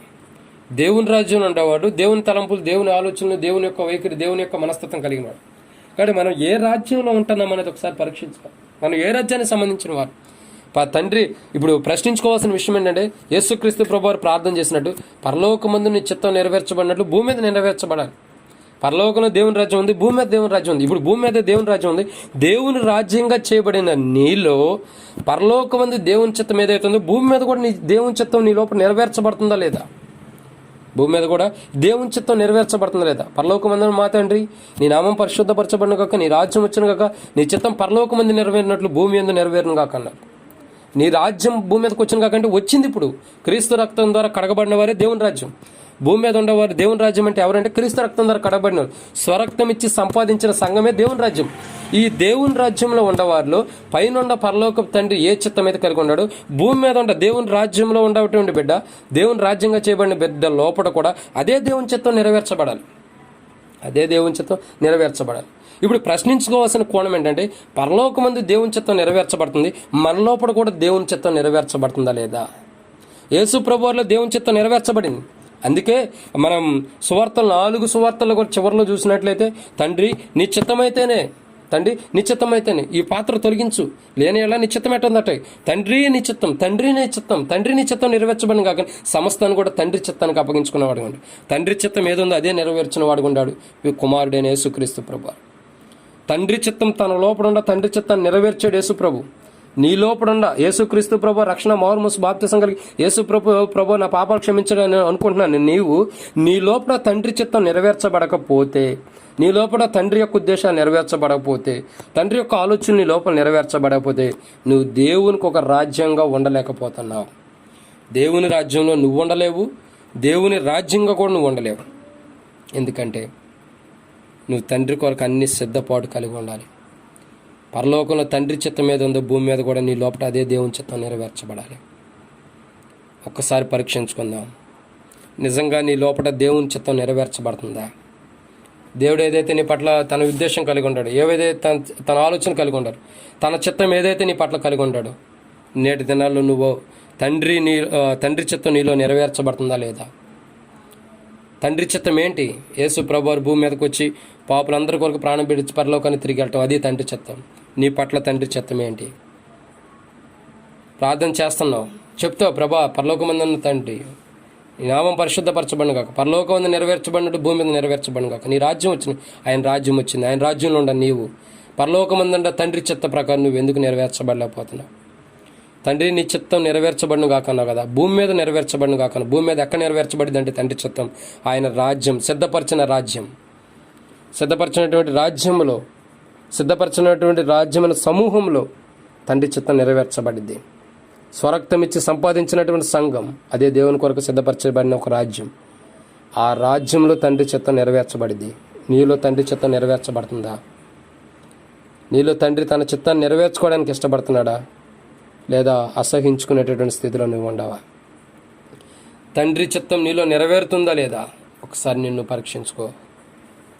ప్రభు దగ్గరికి వచ్చిన మనం, ఈ రాత్రి వేళ బైబిల్ పట్టణంలోకి వచ్చిన మనం, సత్యవేద గ్రంథ పట్టణంలోకి వచ్చిన మనం, బైబిల్ పట్టణంలోకి వచ్చిన మనం, బైబిల్ స్టడీలోకి వచ్చిన మనం, వాక్యం వింటున్న మన జీవితాల్లో, కాన్ఫరెన్స్లో కానీ, యూట్యూబ్ ద్వారా కానీ, బయట ఉండి వాక్యాలు వింటున్న ప్రతి ఒక్కరిలో కూడా మనం ప్రశ్నించుకోవాల్సిన 7వ క్వశ్చన్ ఏంటంటే, మన లోపల తండ్రి చిత్తం నెరవేర్చబడుతుందా లేదా? తండ్రి తన చిత్తాన్ని మన లోపల నెరవేర్చుకుంటున్నాడా లేదా?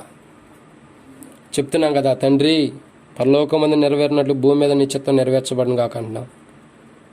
పరలోకంలో తండ్రి చిత్తమే నెరవేర్చబడుతుంది, మరి ఏవి చిత్తాలు కూడా, ఏ ఉద్దేశాలు నెరవేర్చబడతలా. తండ్రి గుణ లక్షణాలు కలిగిన నీవు, యేసు ప్రభు యొక్క మనసు కలిగిన నీవు, యేసు ప్రభు యొక్క లక్షణాలు కలిగిన నీవు, నీ లోపల తండ్రి చిత్తం నెరవేర్చబడుతుందా లేదా? ఒకవేళ తండ్రి చిత్తం నీ లోపల నెరవేర్చబడకపోతే నువ్వు రక్షణ, మారుమూసు, బాప్తిసం, పాప క్షమాపణ కలిగి ఉండే ప్రయోజనం లేదు. మధ్య ఆకాశానికి వచ్చే ప్రభు ఎలాంటి వాడంటే తండ్రి చిత్తాన్ని నెరవేర్చిన వాడు. తండ్రి చిత్తాన్ని నెరవేర్చి దేవుని కొరకు ఒక రాజ్యాన్ని సిద్ధపరిచిన వాడు.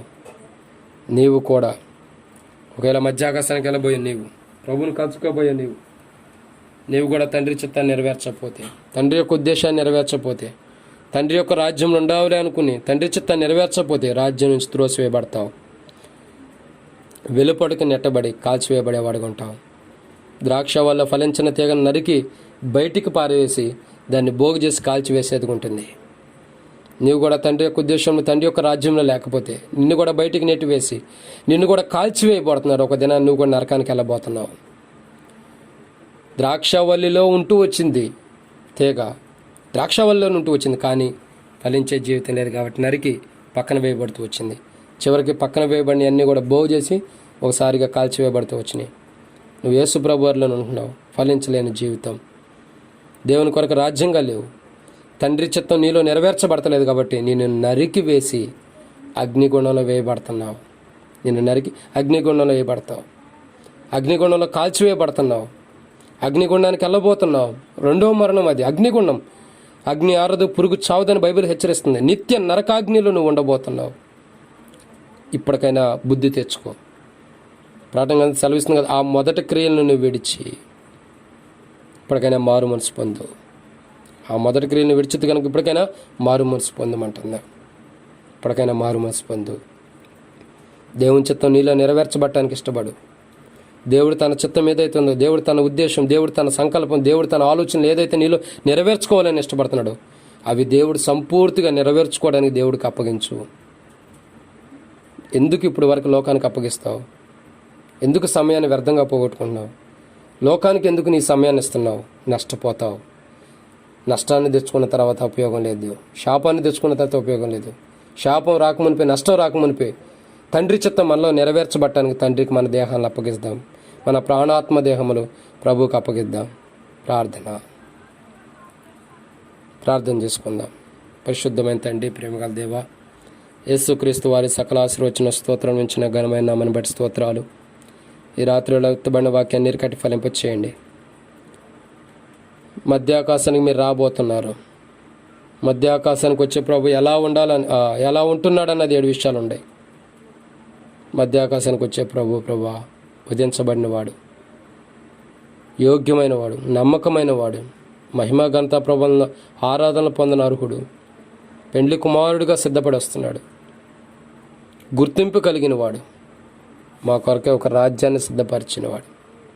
నిజమే తండ్రి, మేము ఆ రాజ్యంగా సిద్ధపడినట్లు, యోగ్యమైన వారుగా భూమి మీద జీవించినట్లు, దేవుని ముద్ర కలిగి, దేవుని గుర్తింపు కలిగి భూమి మీద జీవించినట్లు సహాయం చేయండి ప్రభా. మేము ఎవరు గుర్తింపు కలిగి ఉంటున్నామో, ఎవరు ముద్ర కలిగి ఉంటున్నామో ప్రభా, మమ్మల్ని క్షమించండి. మా జీవితాన్ని మీరే క్షమించి సరిచేయండి. మా గుర్తింపు మీరే ప్రభా, మీ గుర్తింపు మాకు అవసరం.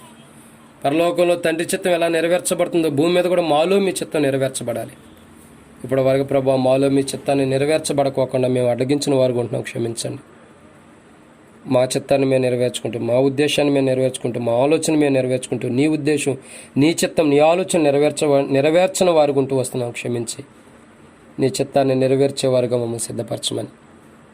వాక్యం వింటున్న ప్రతి బిడ్డను దీవించండి. కాన్ఫరెన్స్ ఉంటున్నవారు, యూట్యూబ్లో ఉంటున్నవారు, వారికి రావాల్సిన బహుమానం, వారికి రావాల్సిన ఆశీర్వాదాలు అనుగ్రహించండి ప్రభా. ఎండ తీవ్రత ఎక్కువగా ఉంటుంది, చాలా ఇబ్బంది పడుతున్నాం, మీరే జ్ఞాపకం చేసుకోనండి. ఈ ఎండ నుంచి, వేడి నుంచి తొలగించండి. పగలు ఎండ దెబ్బని, రాత్రి వెన్నెల దెబ్బని తగలదన్నారు కదా, కనికరించి మీ చిత్తమైతే ప్రభా ఒక కూలర్ కొనుక్కోవాలని ఉద్దేశిస్తుండగా అది మీ చిత్తం బయలుపరచండి. కొనమంటారో వద్దా, మీ చిత్తమా కాదా బయలుపరిచి మీ చిత్తమైతే ఓ మంచి కూలర్ తీసుకోవడం సహాయం చేయండి. తిరిగి మా ప్రేమ గల తండ్రి, మేమే కాదు మాతో పాటు అనేక మంది ఎండల ద్వారా బాధపడుతుండగా ప్రతి బిడ్డను జ్ఞాపకం చేసుకోండి. గర్భిణీ స్త్రీలు నేటి దినాల్లో ప్రభా ఎంతో ఇబ్బంది పడుతున్నారు. పిల్లలు ఎండకి, వృద్ధాప్యులు ఉండేవారు కానీ ఎండను బట్టి చాలా ఇబ్బంది పడుతుండగా మీరు జ్ఞాపకం చేసుకోండి. తిరిగి మా ప్రేమ గల పరలోకపు తండ్రి, అలాగే హెబ్రోను ఆధారం చేసుకుని జరుగుతున్న పరిచర్యలు, బ్రాంచెస్, సేవ పరిచర్య సేవకుల కొరకు ప్రార్థిస్తున్నాం. కోవిడ్ ద్వారా బాధపడుతున్న వారి కొరకు ప్రార్థిస్తున్నాం. బలహీనత ఉండవారి కొరకు ప్రార్థిస్తున్నాం. కష్టాలు, శ్రమలు ఉండవారి కొరకు ప్రార్థిస్తున్నాం. ప్రతి ఒక్కరిని జ్ఞాపకం చేసుకుని స్వస్థత, ఆరోగ్యం దయచేయండి. చివరి దినాల్లో మీరు మధ్యాకాశం రాబోతున్నారు, ఎవరికి వారు సిద్ధపాటు కలిగి ఉన్నట్లు సాయం చేయమని. విడవబడే జీవితం మాలో ఉంటే క్షమించి సిద్ధపరచమని.